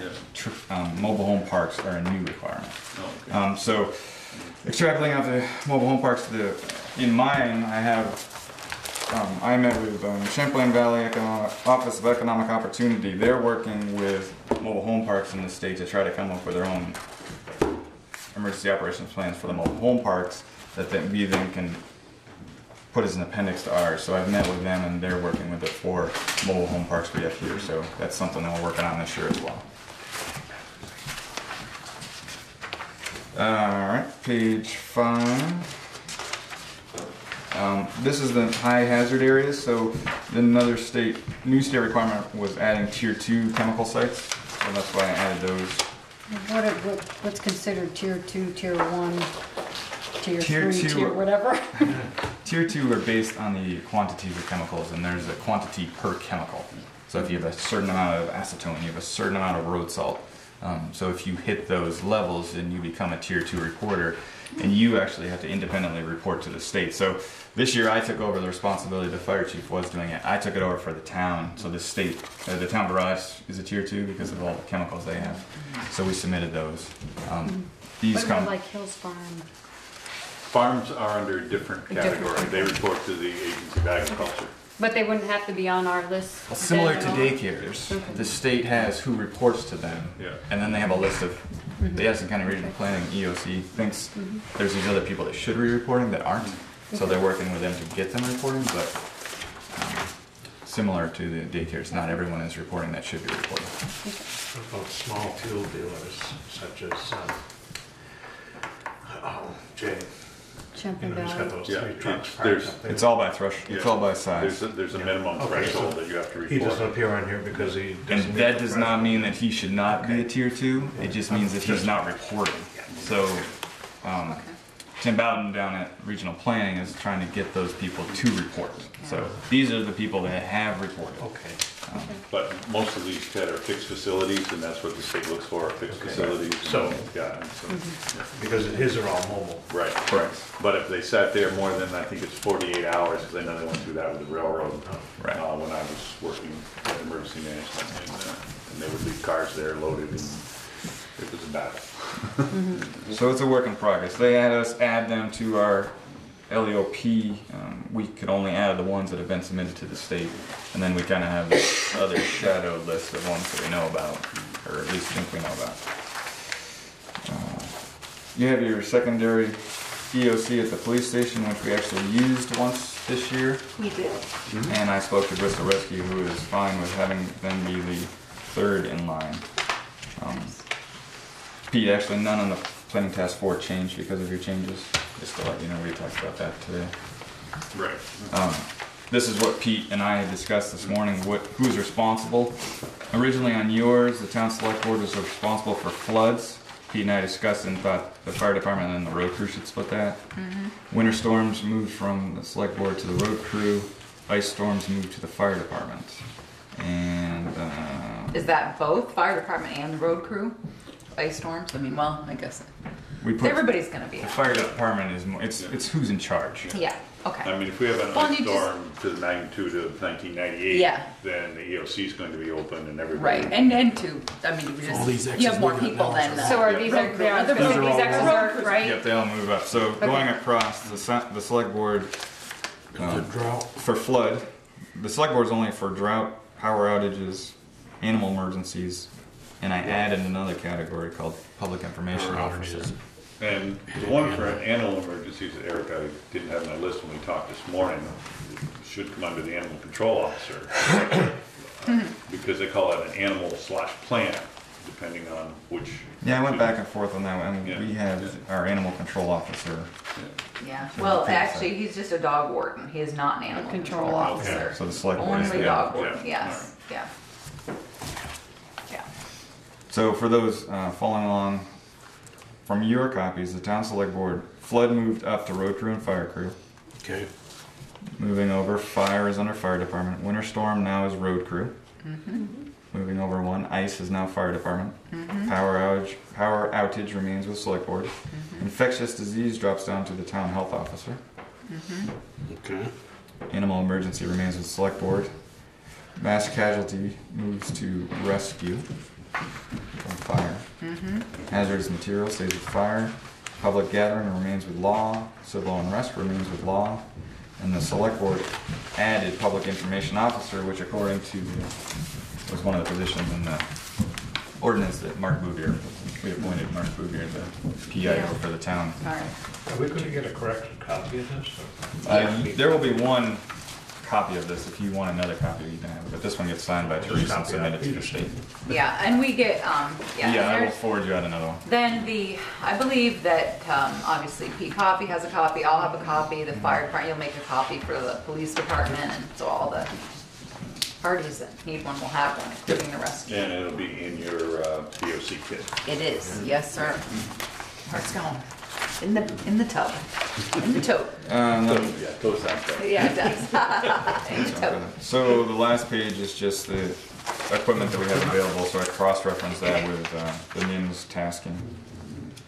So the numbers are the number of the equipment we have. Yes, Okay. per type. I did miss, on the back one page, the shelters. One of the new changes from the state is whether or not it can accept pets. None of ours can accept pets. Right, and we have spoken to someone about, Right, we're we're trying to work something out about pets, so. That's what I was gonna ask, so what do they do with their pets? Well, what happens is there's actually an agency, and I can't remember the name, but maybe Peter or Eric can, where they will actually come in with crates and have like a mobile pet center right there. so That's that- something we'd reach out through the state EOC to get. Yeah. They have those. So the major changes from last year, just adding the mobile home parks, adding the tier 2s, and then adding whether pets or not. The rest of it, I updated phone numbers and a few changes that Peter and I made. So you guys can either look at it or you can sign a copy at your leisure. Actually, Bruce can sign it. She's. So you just would have to make a motion to accept it, to authorize me to sign it, what we're looking for. So Michelle, on this last page, you were asking NIMS types equipment, 1 through 5, and 1 usually being the biggest, but so that's the numbers underneath. And that's So it's why a category. Right. So a fire engine pumper specifically holds a specific amount of people. If it's a 1, it holds a specific amount of water, has a specific gallon per minute pump. So very specific stuff. So in theory, when the government needs a fire engine, they can look to see who has one. To see who has one, and we'd all have them classified the same. Yeah. Okay. So that's like, for example, floodlights. We have some floodlights, but their floodlights are much bigger and involve trailers and stuff. So we do not have those. Same with generators. Okay. So we have small generators, but not the larger generators. Okay. Do you have the one you signed? Somebody need to make a Or you motion? can just sign your copy. Mine's on a case. I make a motion we accept the approval Right here. of the Bristol Local Emergency Operations Plan developed by the EMDC, or what is Emergency Management Coordinator. There you go. That's what I was said, Jenny. With Trish to sign. Yeah, Trace the sign, yes. Can I have a second? Second. Any discussion? Nice job. All in favor? Aye. Any opposed? Motion carried. Moving on to the needs list from the fire department, the needs list group. So I just want to give you a quick summary of where we stand on that. So you should have 3 things in front of you. I think I gave you this right here. Yeah, the copy of the. Nope, we're moving to this. That's the PO. Oh, well, it's all in there, isn't it? Yeah, that's the one. There should be these. You should Yeah, have and it's okay. this Sorry, page, the thing. this page, Yep. list the people's names, just the last name. Yep, right here. Bristol Fire Department. Did we give you all of them or just the top one? You just gave me the top. All right, that's good enough. You Okay. just gave me the donation. So I'll just reference in generalities the other 2 pages. So what you can see here is what we've received in donations so far. The $1,000 pledge is an entity that's told us that they will give us $1,000, and they just haven't sent us a check yet. So I just wanted to differentiate that from received donations. The GoFundMe is the online account, so we've received $646 after expenses. We sold a refrigerator and a stove for the $350, and we received $12,140 in donations. That's terrific. Yeah. So that was great. Then you move down to grants. We applied for a passive grant specifically for an air fill station. So speaking to them, before we even applied, they were very enthusiastic about it because what we have now is not OSHA compliant, and what we're going for is OSHA compliant. So I'm really hopeful that we will get that. We will find out in May. We're finishing up applying for the Walmart grant, and we received the round robin grant. A big chunk of our stuff has come from donations around the county and up in Chittenden County. So Middlebury College has given us plates and cookware. We've talked to the town of Middlebury, nothing's worked out with their move yet. Champlain College gave us 16 training tables and 120 chairs, plus some stuffed chairs, plus some seating chairs for around a table in the day room. National Bank of Middlebury has given us 3 nice stuffed chairs, several file cabinets. They actually just acquired the chief's desk, and 4 office chairs, all from them. We're still working with the state of Vermont, UVM. VBT is moving, so we're looking at some of their stuff as they move it. And we also added UVM Medical. We're talking to them. We have several local craftsmen who are building us. Jerry Tatro has built an enormous amount of stuff. It's all over at Station 1 right now. He built us showcases for the trophies and the displays, air room cabinets, including the counter and the air bottle rack. He's going to be building the coffee counter, and moving on to the desk in the shared office. Stark Mountain will be building us a bookcase, 6 foot high, 4 feet wide bookcase. Wow. And Vermont Tree Goods will be building a day room table. about roughly a 3.5 by 6 foot. So Vermont Tree Goods is also donating the wood for both the day room bookcase and the day room table. I don't know if you guys know Vermont Tree. He saws large trees. They did a revolving loan fund with him. So John Monks is donating that. He's donating the wood for both from a tree that he cut down down at Greenwood Cemetery.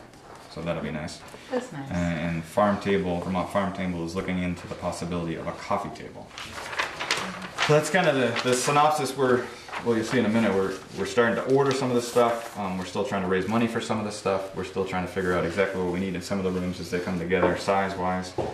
So we have a needs list that we've been working off. And we're down to, we started at about $70,000 to $75,000, and we are down to about $15,000 left worth of stuff after you take out all the stuff that was donated. That's really amazing. People have been so generous. So we've been very, very lucky that the town has supported us again. Yes. So we're really happy with that. So, were there any questions with that? So that's where this comes in, right? This is next step. So, some of the money that we've moved over or we've raised or I do have one more question. I just received donations. Is that also the 12,140? Is that part of the 2 weeks ago that you took a donation in of 10 grand? Yes.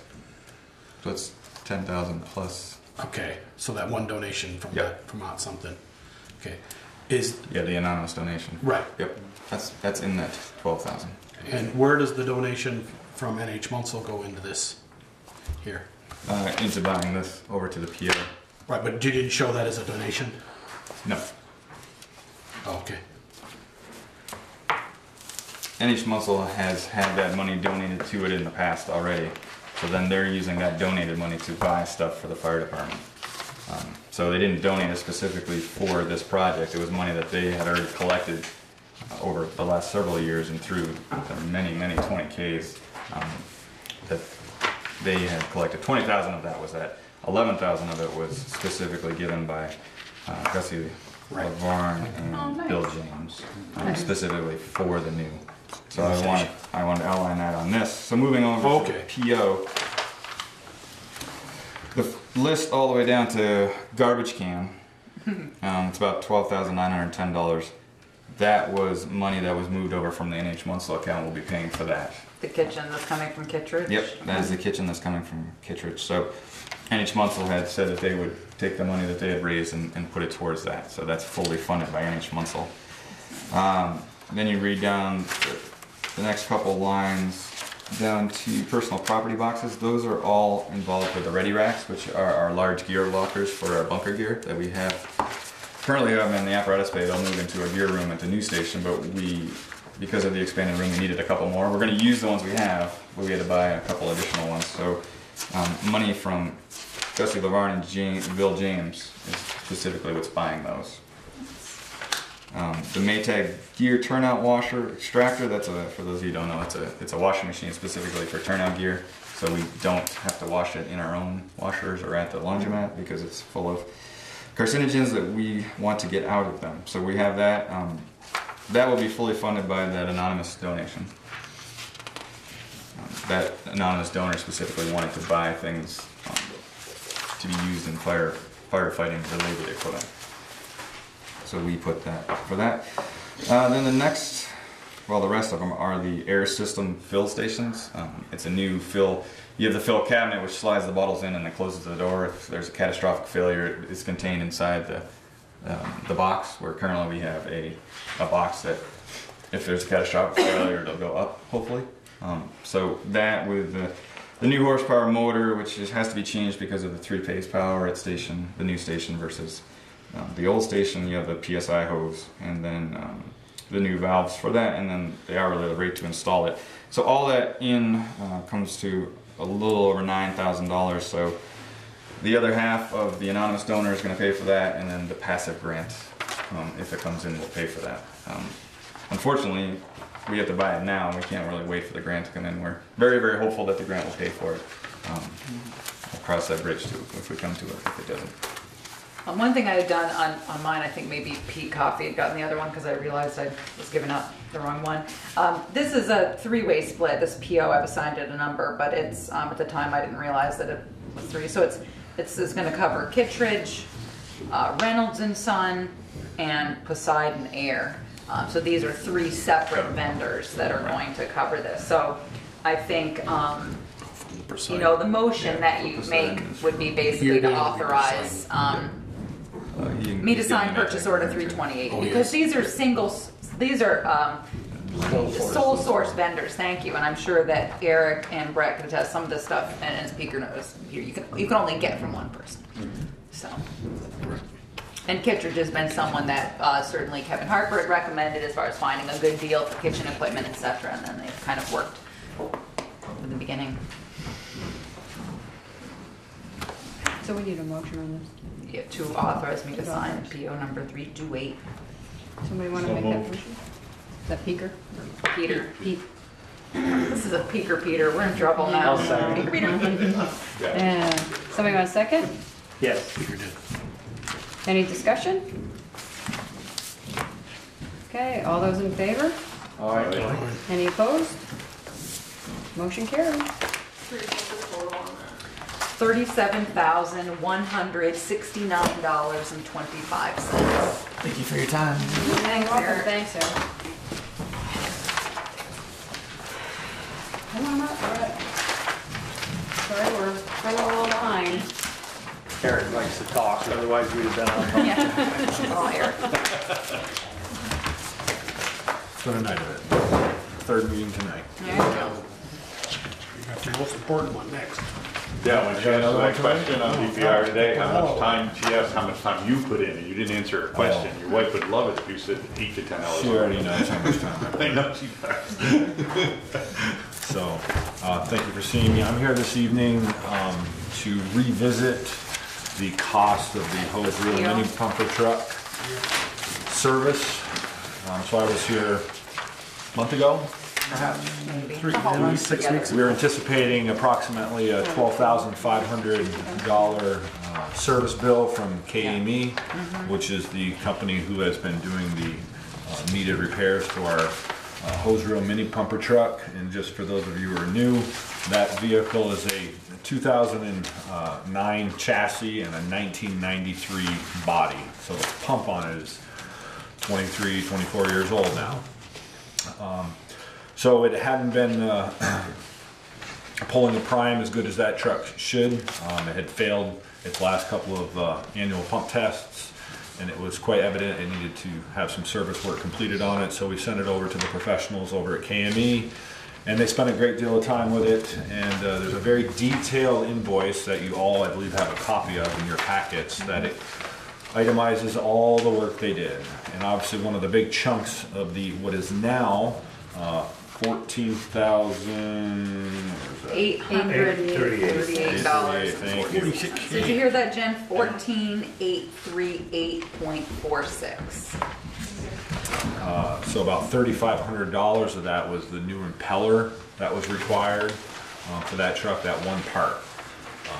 But again, you know, this vehicle, it's provided quality service to the town of Bristol for the last 23 years, and we fully anticipate that vehicle providing service for at least another 10 or 15 years. So it's money well spent, and in order for us to pay this invoice, I've gotten a little creative. I've worked with Therese about suggesting some monies we can use out of our current operating budget, so monies that the taxpayers have already approved, and then the balance of that will pay out of the fire department's capital equipment fund. So I am recommending to the select board, out of our annual operating budget, paying for $12,200 of that annual service bill from KME. And so the balance of, somebody do the math because I didn't. $2,638.46. Which was your previous recommendation? Do you I remember? have the email up right here. My previous recommendation was $7,000 out of the operating budget. And today I was provided with the most recent ledger. Yes. And I would certainly wouldn't mind looking it over with our town administrator one more time in the next couple of days, just for her to kind of say, yep, I think you can swing this. But, you know, we did, as an example, we did really well this year on our heating costs at the fire station. I mean, obviously it was a mild winter, but I took advantage, every opportunity when it was above freezing, I would go down and shut the furnaces off. Just never knowing what is going to pop up on our expenses during, you know, throughout. This is obviously an unplanned expense. We have $1,000, I believe, in our operating budget. Actually, excuse me, we have $500 currently in our operating budget to maintain that vehicle. Did that part of that 500 you use in the 12-2, Brett? Yes, I did, I believe. And we still have oil changes, filters, inspections to do. But yes, Joel, to answer your question. Did they say where that cost overrun? Yeah, If you look at I did read through it. It looks like they had to redo the pump. They did, Peter. They had to redo it a number of times to get that seal correct, and they used another two new seal kits. Yeah, and a different type of material, some sealant. So do they let you know, or they just do this and then tell you? They were way, communicating with our truck captain who oversees the service of our vehicles, and he communicated that to me. And it came down to, you know, it had to be done. You didn't have a choice. What were you gonna do? I guess to get it. Send it back the way it is. You know, the vehicle was inoperable for several weeks, but you know, again, I think everybody would agree this is money well spent for a vehicle that's already 23 years old. The narrative is excellent. So yeah. I'll make a motion that we authorize the purchase order for number 327 for $14,838.46 with the chief's recommendation of 12-2 to come out of his budget, and the balance to be figured out by the town administrator in the overall budget. And just to kind of capital plan, I think it's important to reinforce too that, I mean, it seems like it is a lot of money out of our operating budget, but you know, there's planned expenses we had this year that, you know, we're just going to have to hold off on. As an example, the purchase of some 1 3/4 hand lines we need to replace. We're going to table that. There's some communications equipment we were going to purchase. We're going to table that. But those are just a couple of examples of the things we're not going to purchase this year in order to pay for this bill. Somebody want to second that motion? I second it. Okay, any discussion? All those in favor? Aye. Any opposed? Motion carries.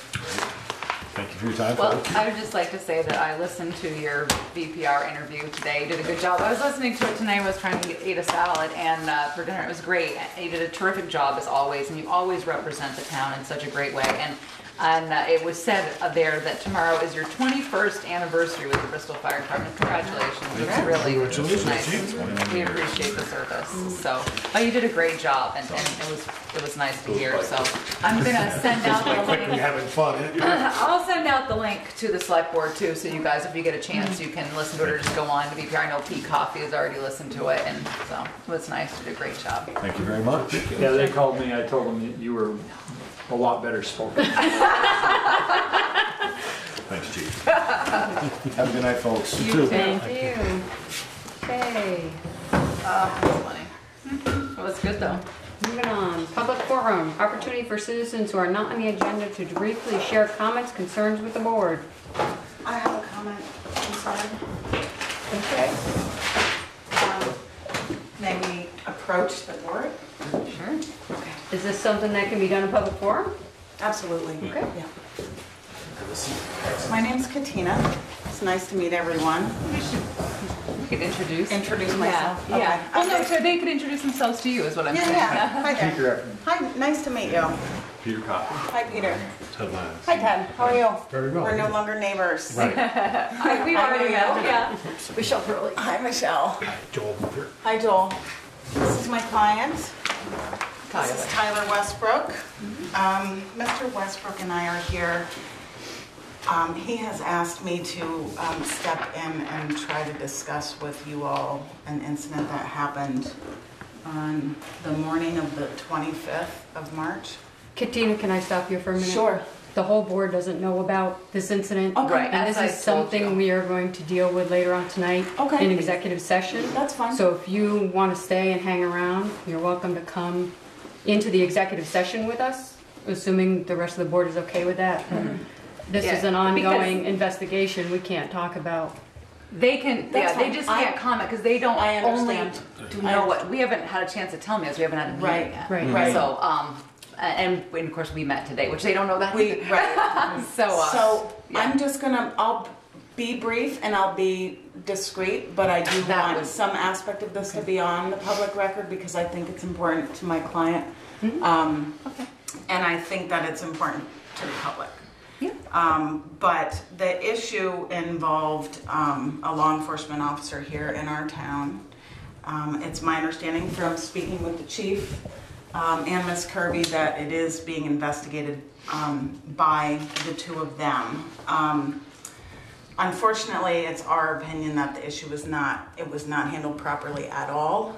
Chief Gibbs has assured me that my client is not and has not been the subject of any criminal investigation. And so we are extremely concerned about how the matter was handled, and we are here tonight for two reasons. One is because we've made a public records request to obtain all of the video and audio that was taken that night. It's my understanding that Mr. Westbrook's wife has requested that information verbally, and then when that wasn't responded to with the videos, she requested it in writing. And fortunately, days later, this happened on the 25th, and then it was today that we were allowed access to the videos. But we want copies. We believe the law allows us to have copies, and we believe that there is no basis for not allowing us to have copies. The public record law is pretty clear on that. And so we're asking for that. The second thing that we're asking for is that the town seriously consider doing an independent review. And I don't want to have my back to the chief. I know he's working hard on this. And I respect that he has a job to do, both personnel-wise and public safety-wise, and I do appreciate that. The concern, obviously, that we have is it's a small town, it's a small agency, and it's an extremely important issue when it comes to the appropriateness of a law enforcement officer's response to a situation where public safety is definitely put at issue. And so I am hopeful that this will be the beginning of a dialogue, and I am requesting copies right away of those videos, and I'm told that this will be followed up on tomorrow, and I'm expecting that's probably what will be discussed in the executive session. I also would urge you all to consider a truly independent review of the situation, either by the Attorney General's office or some other agency who will be able to have an objective view. And if there's a personnel element to it or some other element that the chief has to follow, I completely respect and understand that. But from the perspective of public safety, I think it needs to be looked at with an objective eye. And so again, I'm hoping it's the beginning of a dialogue, and I look forward to hearing from you all on that. We wanted to make note of our concern. I wanted you to meet Mr. Westbrook. I'm expecting that you will probably all, I'm hoping you will all want to look into it your own selves and make your own assessments from this point. But so that's where we stand. Absolutely. I'd like to enter my personal statement in the record if it's appropriate. Sure, absolutely. We've produced a copy of what Mr. Westbrook wrote initially, right after the incident. And That's Ms. what we Kirby have, yeah. has it. Yep, So- absolutely. Perfect. That'd be good if that was shared with everybody. Yeah, and it will be during executive session. Okay. So did you make copies or is that just? There's in a 4 regular- copies There there are that copies. you're welcome to. Okay, There's only perfect. 4 Thank copies. you. So that's fine. I have another one, but thank you. I appreciate it. So I guess we'll make a decision on whether we'll stick around through to the executive session or how we'll do that. But we'll go in the back and we thank you for your time. Yes, thank you for your Yeah, time. absolutely. We're in the back. I was gonna say, if you want, there's an empty office, like the next one up here on the left, if you want some tickets, you can use that. if you Okay. want. 'Cause, Thank you. Otherwise you'll. Thank you all. listen Nice all to this. meet you Yeah, all. thank you. Thank you.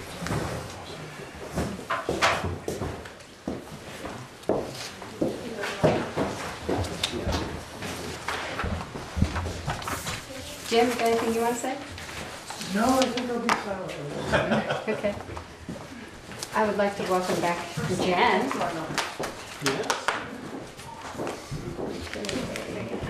Looks like she's getting plenty of sleep. Good baby. We have a good baby on our hands. Okay, we have to deal with the annual contract with Homeward Bound. Make a motion, we authorize the chair to sign the annual animal holding facility for Homeward Bound contract. Second. Is that for the $550? For $550 for every year, yeah, option 2. Option 2, yes. Here. I have one. It's, well, I have. I have one. But it's flipped to something else. Here, I have the original. So if you want to sit right there. Any discussion? All those in favor? Aye. Any opposed? Motion carried. What happens in the pound building? Do they get to use that? No. We use No, we use it. This is just how long we hold Yeah, them and then okay. take them down. Right. We do have an agreement with the town of Moncton, however, they pay us $500 a year to use our facility. Yeah. Yeah, somebody said there were dogs over the other day. Yeah, Yeah. those 2 dogs that were barking that was on front porch for me was from Moncton, I believe. They're gone now. Yeah, they are. Okay. Motion to adopt the annual certification of compliance for road and bridge standards and the annual financial plan for town highways. So it looks like, so we have to sign, you have to sign both, so I think that your motions should be separate. One for the certification of compliance for town road and bridge standards and network inventory. To accept that, that's one motion. Somebody. So moved. Second. And I'll pass that one around, you all have to sign that Any one. discussion? All those in favor? Aye. Any opposed? Motion carried. The next one is this, it's the annual financial plan for town highways. And it's the same, I think I gave you this as well, so here's your breakdown, and then, so that would also be a separate motion because you have to sign this one as well. So moved. I was gonna say, going once. Second. Whichever. Any discussion? All those in favor? Aye. Right. Joel? Joel? Aye. Any opposed? Okay, motion carried.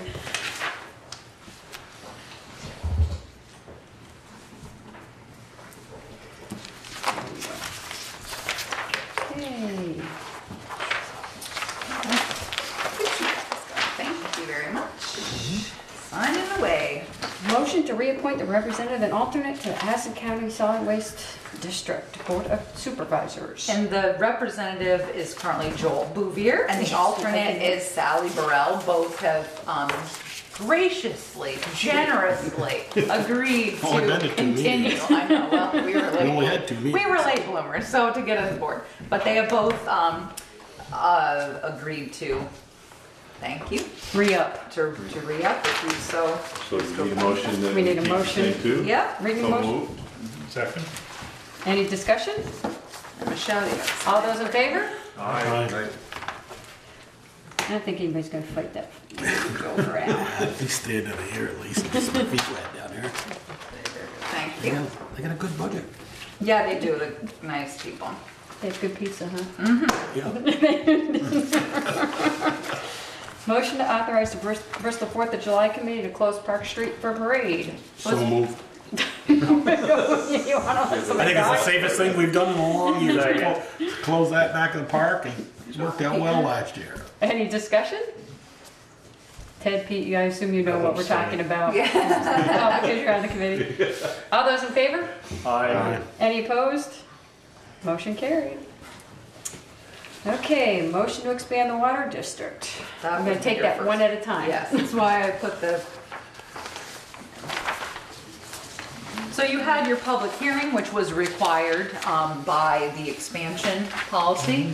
It's still, this would be, right now, this moment, you're meeting as water commissioners. This is the hat you wear, you're water sewer commissioners as well. You switch hats. So you have the authority in the expansion policy to expand the water district.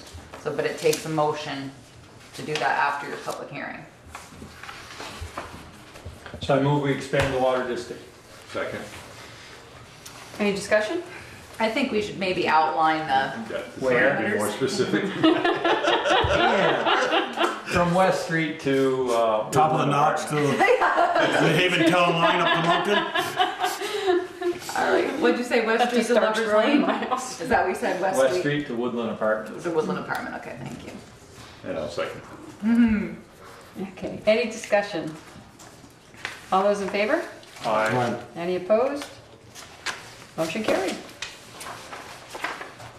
Okay, motion to adopt resolution regarding the water district expansion. Water district, All right. is that gonna be separate or that's gonna be all one? It's gonna be one, but we need to talk about the money first, because it depends on the, or not the money, how you wanna pay for it, how you wanna divvy it up. And that's when I gave you three options.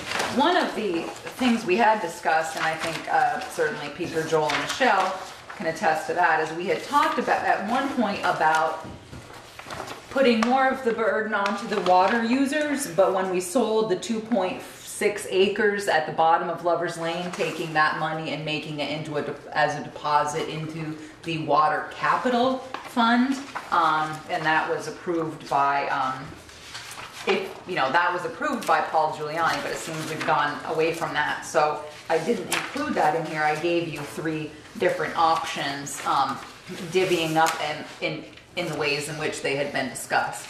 Well, if I could start, I would start by saying that I like option number one, in that the stormwater benefits the whole town, the fire facility benefits the whole town, the expansion of the water district benefits the whole town. Therefore, I feel that portion of it should be borne by the whole town, and then the water district just liable for the upgrades. And then obviously, once it's in, they'll be liable for maintenance and upkeep of it.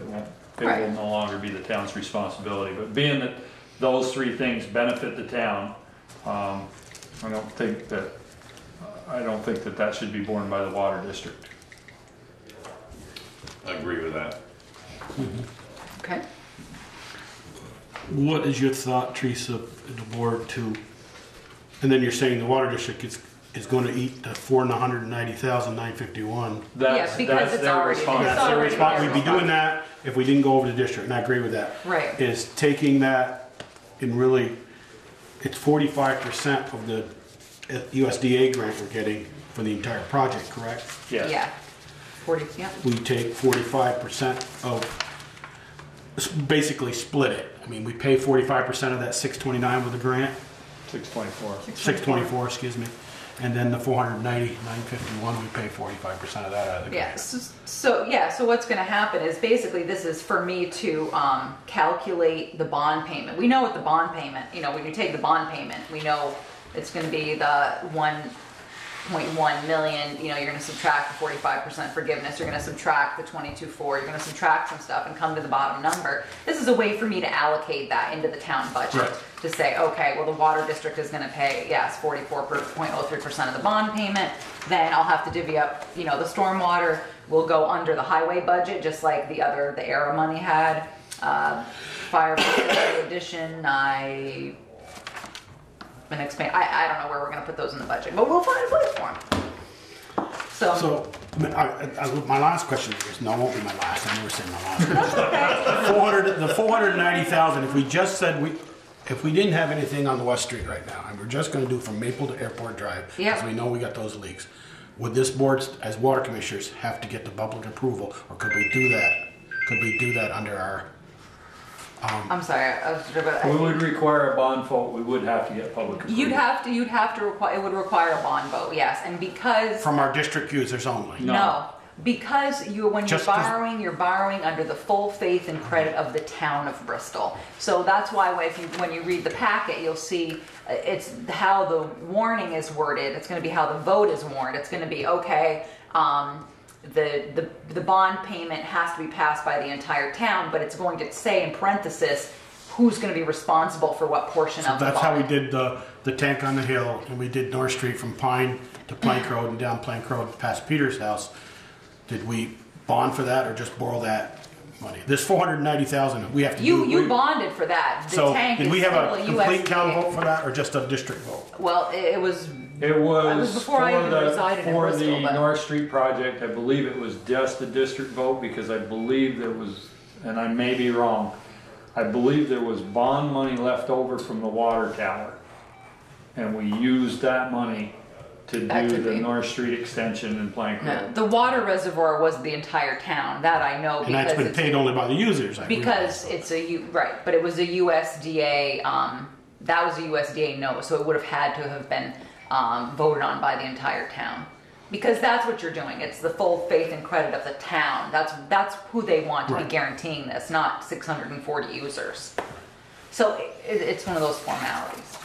But to see, when you step into the ballot in May 10th, when you see 1.1 million, and you're trying to explain that Well, I know. Trust me, I know.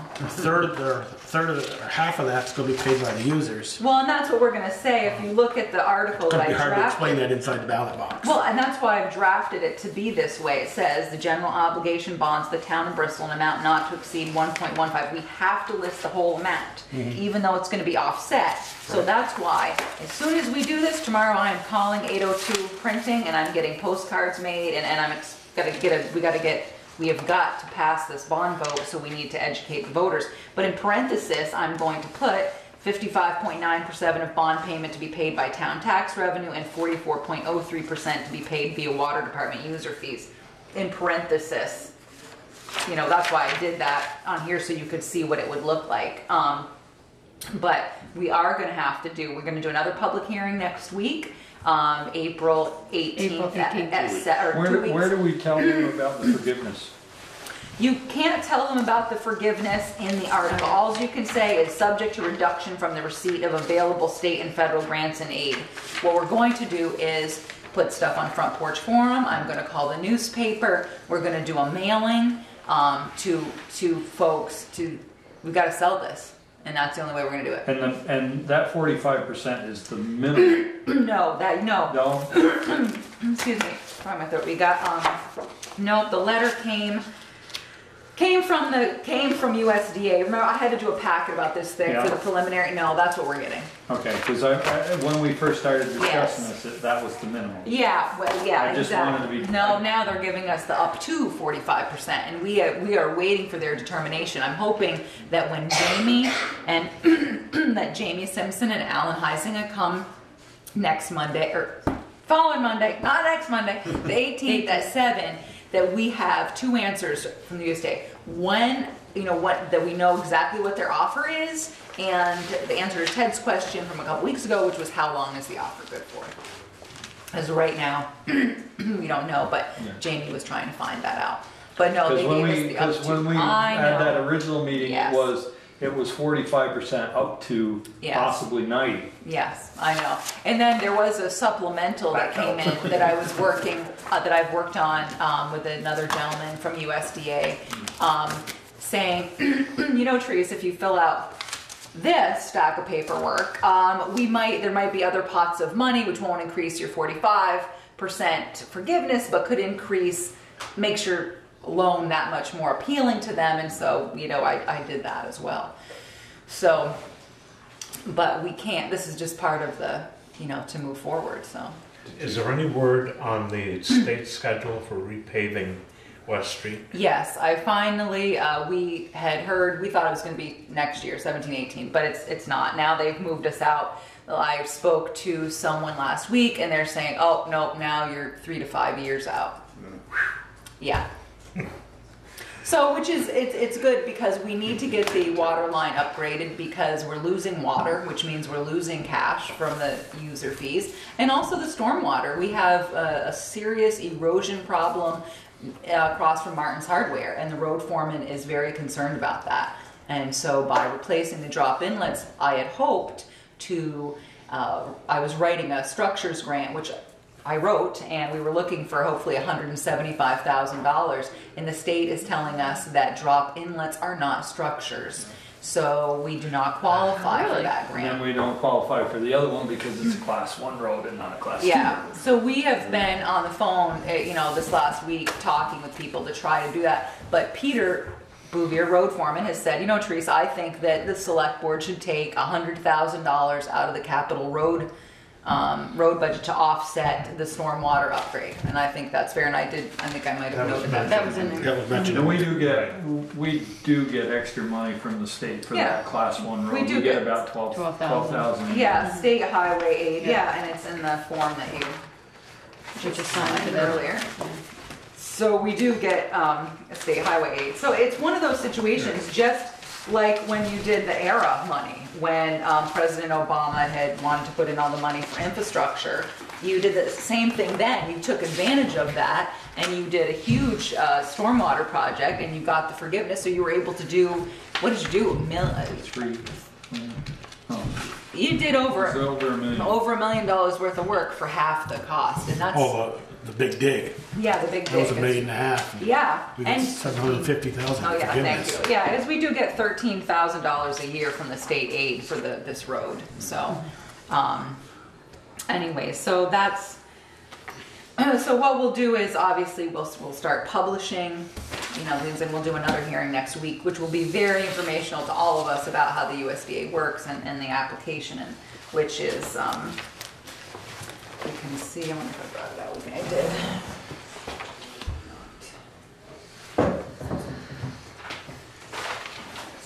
Anyways, but Alan will be here next week, and Jamie, if you have any questions about 2 that. weeks. 2 weeks. So, do we need a motion on which option? So I think I think you could make it as your motion. You could approve motion to adopt the resolution regarding water district expansion with the town paying for 55.97% of the bond and the water district users paying 44.03%. I think is the way you could make that motion. That's the motion I made, Jen. And I second it. No, I didn't. Now I will. So, Therese, for that 18th meeting, after if this thing passes here, which it will probably, I hope. Right? I hope. Can you kind of give us, in your magic calculator in there, if we went with the 40 years, 2.625%, we could say to the users, okay, if you're presently using water, your average bill is going to go up X number of dollars and your tax bill is going to go up. Well, yes and no. I do have an amortization schedule. I already did one. Because if people don't know, they're just going to, I don't know what my tax bill is. Right. And here's the trick. Yes, I did. I ran an amortization schedule, but I didn't know how to. I didn't know the percentage in which to break it down. So we'll have that information. Yes. It's going to be very difficult. I can't calculate for you a user fee. Our user fee is. What is the payback per year? I mean, is it? What do you mean the payback? Is it $10,000 a year? Is it $100,000 a year? You mean the bond payment? Yeah. That's what. Let me see if I have. I mean, if you take the 190,000 over 40 years, and we're roughly $15,000 payment. Right. Before the interest, that can almost come out of the. On the That's out of the users. No, out of the users. Yeah. Out of the water district. That could almost be pulled out of the budget somewhere. Well, the thing is too, is you're going to approve the water district budget in May, and you already know that we have. You already were looking at raising rates for the water district because you were having a shortfall because our electricity is really high because we're pumping because of leaks. So obviously it's smart to fix, to fix West Street. So I could maybe give you a rough estimate, but calculating user fees are very difficult. The rate structure is horrible. That's why one of the reasons we wanted to run that grant so we can. I ran an amortization schedule. Maybe it's right here. Yes, it is. Here's, I knew I did it. So, the amortization schedule. 15.4 here. Let's see if I ran you it 18 different ways here. Okay. I didn't mean to ask you to do it tonight, just No, for I did her. already. I'm just curious as to what the, I just took 490,000, divided it by 40, and times it by 1.259, and I come up 15.5. that's just the district. That's just the district. Right, yeah, just the district. Just trying to get the district. So And we can go up to 40 years. In my calculation, I went to 30 just because that's what my amortization schedule does. But I wasn't sure we wanted to go to 40. We'd have to look at whether we want to do 30 or 40 year. But at 30 year, yeah, for that amount, your scheduled payment per is $11,679.69. But and it looks like depending on the way it sugars out, you're going to make one each fiscal year. You know what I mean? It looks like you'll make, if this is January, July, then let me look, January, you will end up making 2 payments a year. Depending the way it goes, you can make 2 payments in a fiscal year of $11,679.69 each. Yeah. So basically, let's just call it $24,000. The water department budget would pay $24,000. Would go up $24,000.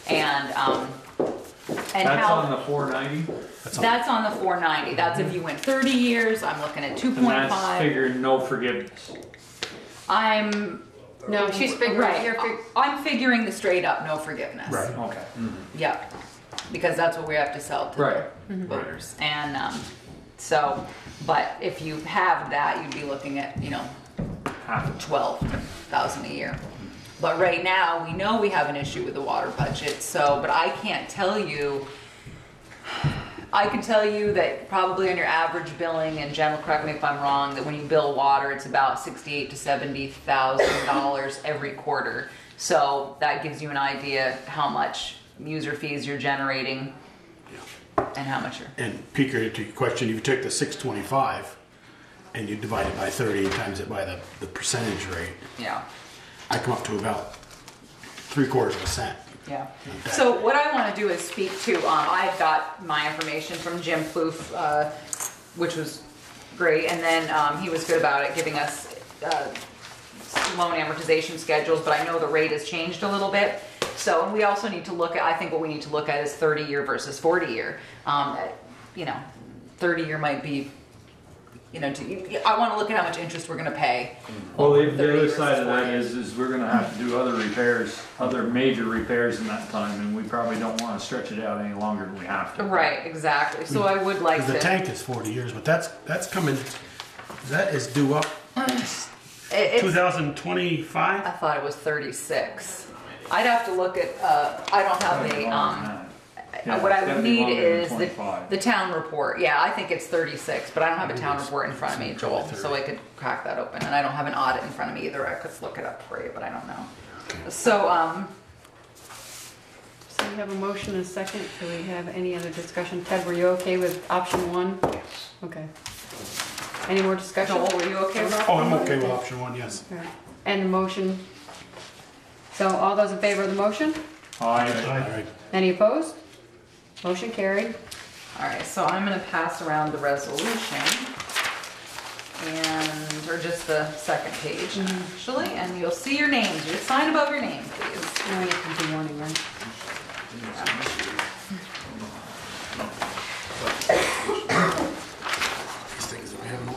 Motion to approve the minutes of March 21st.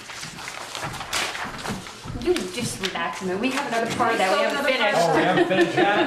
I make a We haven't done it beyond that yet. We gotta do I the make a warning. warning. Forget it. I make I'll back up. a motion that we have warned for a special town meeting for Tuesday, May 10th, 2016, for the vote on the water expansion of the water district and Based on the resolution. resolution. Second. Any discussion? All those in favor? Aye. Any opposed? Motion carried. And was that this one, 47? That was the 55.97%, yeah. And the 44.03, I don't remember. You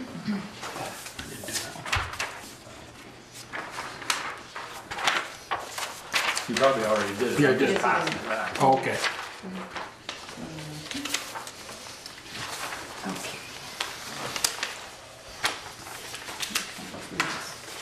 Okay, now you can make your motion, Peter. No, I don't want to. Make a That's motion for okay. the minutes of March 21st, 2016.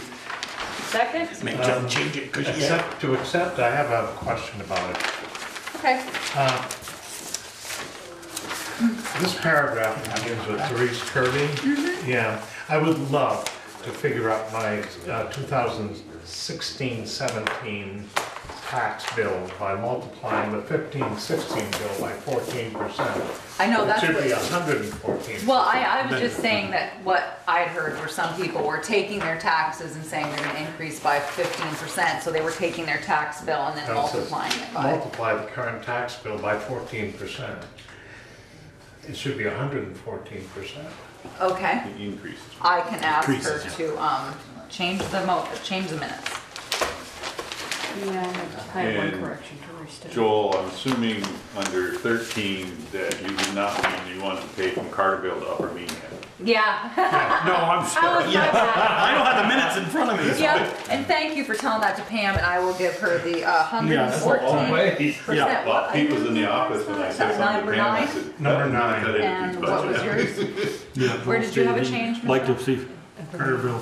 Yeah, it's just, you know, and I proofread it too, and I'm like, I knew what I was thinking in my head, so I wasn't, I'm Actually, she like, just said an extra word in there. number 8. So that should be upper notch, I believe. To the high grade, high grade. All right, we got it. Any more discussion? Thank you all for doing that. All those in favor of accepting the minutes with those changes? Alright. Any opposed? Motion carried. Okay, town clerk and treasurer's office report. Jen? These are, we have a stack of liquor licenses here, okay. sorry. That's fine. The only thing that I can really think of, first of all, is thank you, because I've been out on maternity leave, so I just want to thank everybody.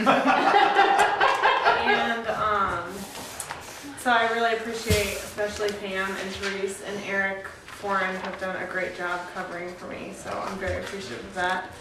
As is my family. And the only other thing is, I hate to say this, but taxes are due tomorrow.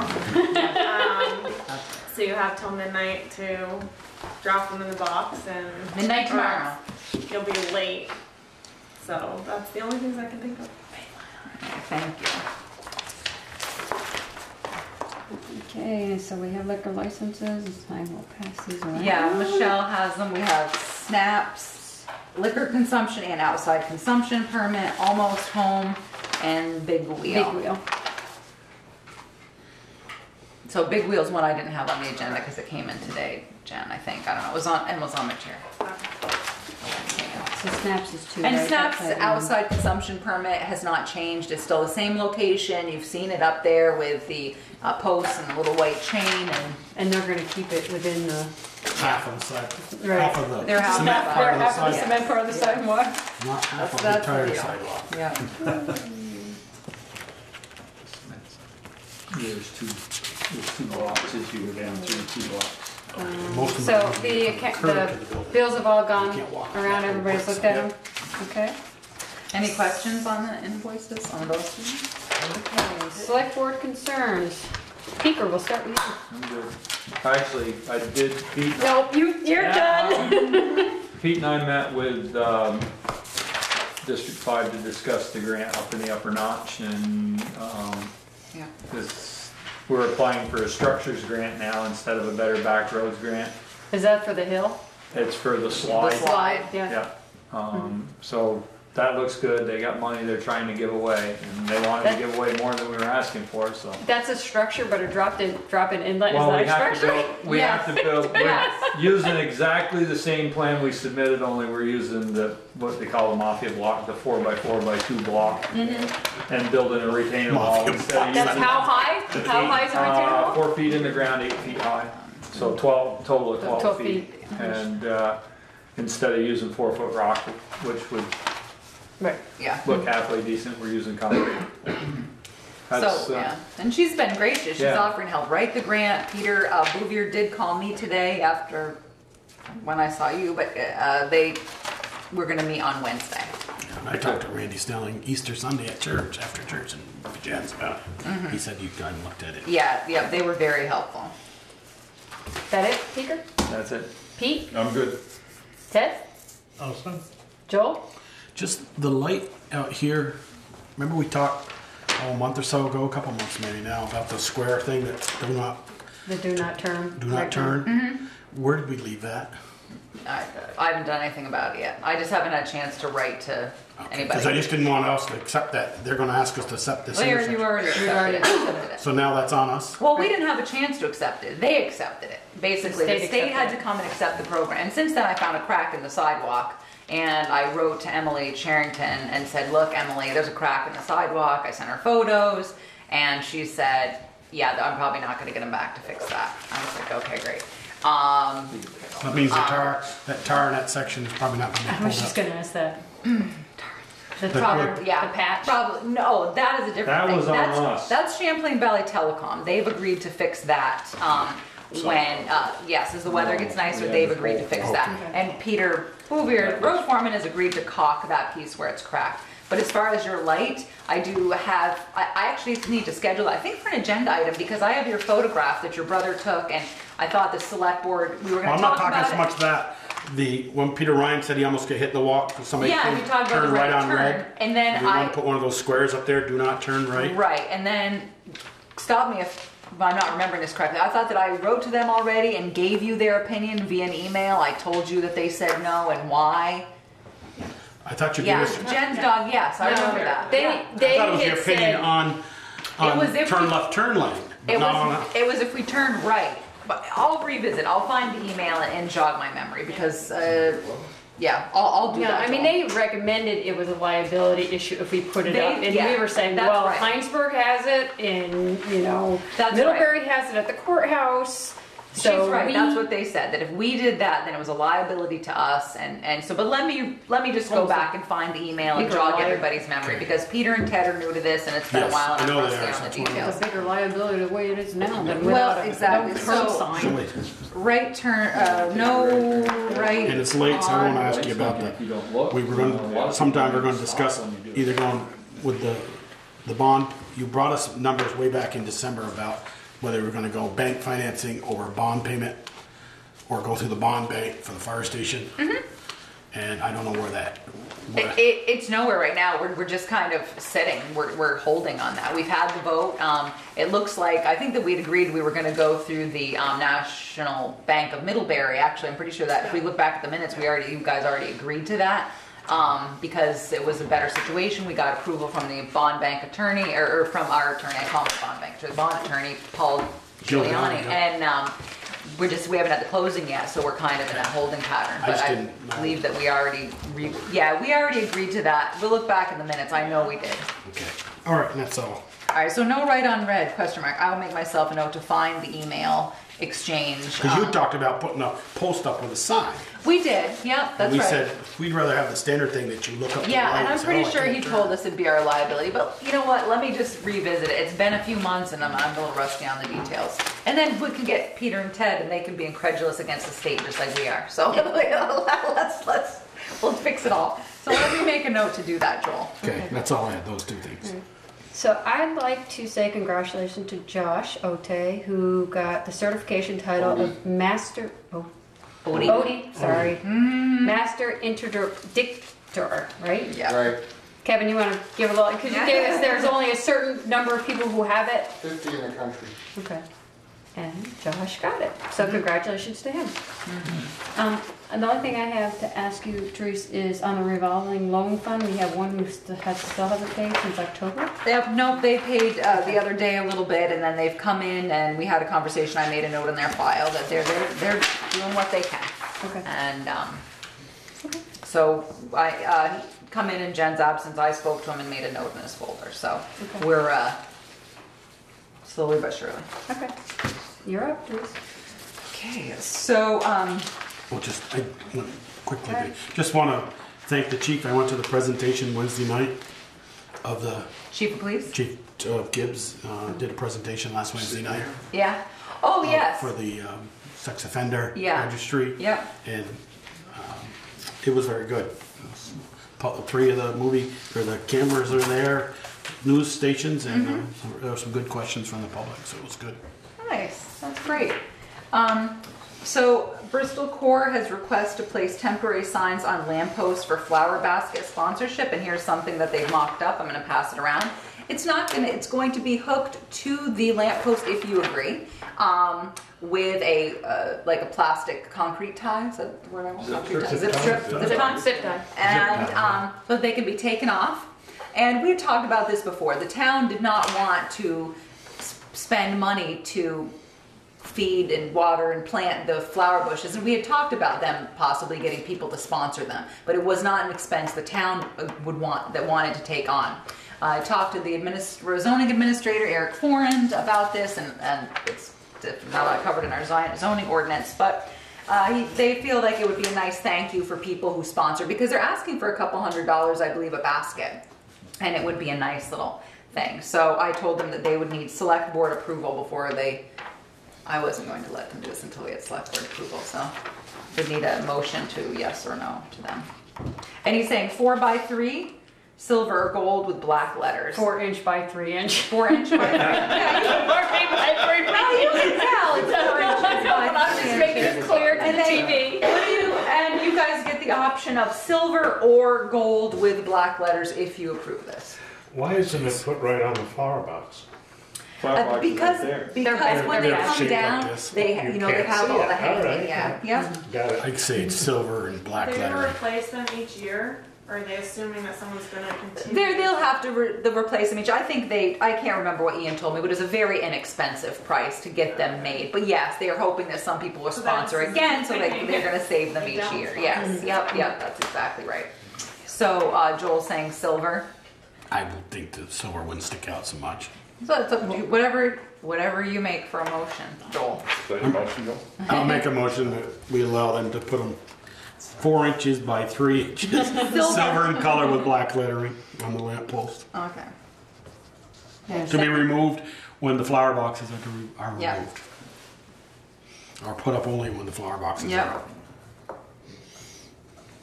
Somebody want a second? I will. Any discussion? All in favor? Aye. Any opposed? Motion carried. The second thing is, and I spoke to Reg Dearborn of Historical Society, request to remove the kiosk in front of Howden Hall. It's not in great shape. This is the map business? Yes. And it doesn't look good. Last year we removed the picnic table because it was rotted and dangerous to sit on, and this has become kind of an eyesore. I know my understanding is that I heard a rumor that Ted was working with a Eagle Scout to house the Howden Hall Bell. Not a lot of progress yet. All right. Well, I know we were. If we could remove that, I don't know, it gives you more options of where you want to place that. I know it's something that Peter Bouvier would love the Howden Hall Bell out of his business, but we asked him to hold on to it. He doesn't have to. No, I know, but we didn't want him in the to have to trailer. move it twice. If you were building something with an Eagle Scout, Peter said, I'll hang on to it, so I only have to move it once. And put it right in place. So he was, being gracious as he is So about the that. kiosk, you're talking about that Vermont. Yeah, it just has a sign on it. I asked someone, A map that bleaches out every year. You can't see any roads that are in red. Yeah. Nobody uses maps anymore. No, and it, Really do, Peter, right here on the phone. yeah, and it hasn't I don't know, been. sometimes it's nice to have that paper map. So anyway, so I just wanted permission to remove it. Yeah, the poles are all Does the rotted state off. It's own set that? on steel stakes believe now. So they'll come out easy. Oh, okay. There's steel stakes. After we talked about it the other day, all 4 posts are rotted right off. Yeah, I don't believe the As I state re- owns as it. So I what's holding it recall, up? The state Steel used to take steel care of sign that. posts are lagged into it. I don't know how it ever got there. Does anyone here know the history? I believe the state put it there. It used to be because on they the used park. to It used to be on maintain the it. park, yeah. I remember it was on, it moved over there. But is that state? Was that They don't maintain I it. don't remember. They used to maintain the maps. Yeah. They used but to, yeah. Not now. There's one at the fishing access too. Yeah. Yeah. Well, if it's gone and they get excited, we'll tell them somebody from the state come up to it. It's not our road, we couldn't touch it. So I just Well, want they to tell us know it is our road. if you mind if we remove it. No, I don't. I know. I say removing, ask for forgiveness later. Yeah. Put it out behind the town barn for 1 year. If they don't ask for it, say no. Well, I'm not sure it's coming down in one piece, so I'm not. Yeah, I'm not saying Burn the that. evidence. Okay. So the other thing is, you can see by my last thing is on the Capitol building, the plan I gave you. I am guesstimating here, but I have two issues. One is the bandstand. Last year, as you know, the bandstand was vandalized and someone kicked a hole in the floor of the bandstand and kicked in some of the sideboards, and we had it replaced and repaired. And Ed Hansen did that, and he came and saw me and said he was very concerned about the bandstand, that it really needed some serious work.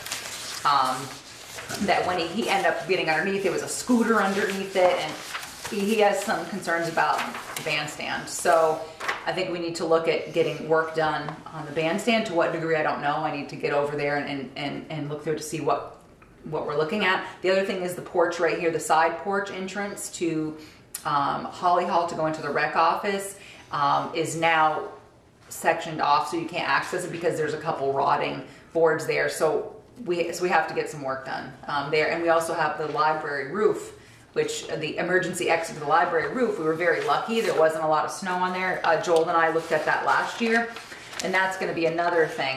So I think we're going to have to put some work out to get done. So this library roof was the one, that flat part you and I looked at? Yes, yep. And then the bandstand and the side porch, I'm just guesstimating. I don't know. What I would like to see is the side porch repaired and then have the deck over done, just like we did the front steps. It looked really nice and hopefully can protect. The front steps are a completely different material. Yeah, we ended up this last summer, we ended up doing we had the front of the hall cleaned and repainted, and then we had used that deck over that you can buy at Home Depot or wherever, and we had the whole front done, and it's really held up really well to the salt and everything this year.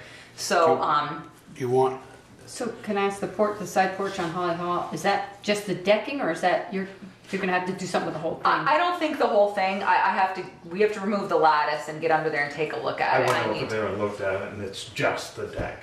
Oh, which one? The bandstand? The side The side I looked at it just tonight the deck? coming in. Okay, great, thank you. I went over there over the weekend. Yeah, I assumed it was just the deck because it wasn't that long ago that the whole thing went up. Right. So, all right, so the decking there, and I need to speak to Ed Hansen so I need to find out exactly what he felt about the bandstand. What was it? Was it structural integrity? Was it just I don't know, and I need to get that information from him.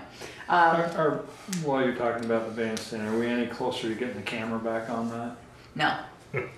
We asked for an estimate, and we never heard back from the guy again. So I will make a note to speak to. I've talked to my guy. To Oscar Gardner. I have talked to my guy that you know from Middlebury that said you could put a Wi-Fi one on top of any of those light poles. And that's what we were. And just do it sit here in your office and do it on your iPhone. And was that lock and glass? The camera that was on the top of the bell tower. Well, when they tore the building apart for the renovation. Was that Dennis? They pulled the cable, there was cable running up there, they pulled the cable, because the plan was not for us to be back in here, so they just kind of pulled the whole thing out. We've been asking. Where are you again? To have it put back or something. Somewhere in It's on the corner of the police station. That's at the police station. Okay, so it's being used. Yeah. So we'll reach out to Dennis. Anyway, because we can't seem to control it anymore. It just wanders everywhere. Somebody's playing with their iPhone. It points at the wall, it points up at the tree. So we'll speak to Dennis then, because I haven't made out very well the other one. And lastly is I need to speak to Ed Hansen, because we did a radon test at Howden Hall and Holly Hall. Holly Hall's is great, Howden Hall's is not. It's 19.9, it should be 4. And I am not sure what sort of radon remediation system was placed in Howden Hall when it was redone. That was not my project, that was Bill's. So I did make a phone call today to Ed Hansen, who oversaw that project for the town, and ask him, I don't know if the piping is in and the fan isn't in or what the situation is, so I'll have an update for you. But if the piping is in, I will get a fan put in if there's not one in it. And if there is a fan in it, then we got a bigger problem. But I'll find out, but I don't know. So Okay, just update the him. fan may be in the wrong place. Okay, good to know. I'll make And I'm going to send you a link to this radon business. Yeah. So, okay, I will, so Howden Hall radon, so fan in wrong place, question mark. All right, and, Wait, what's your, what email address can all you right. send that link to?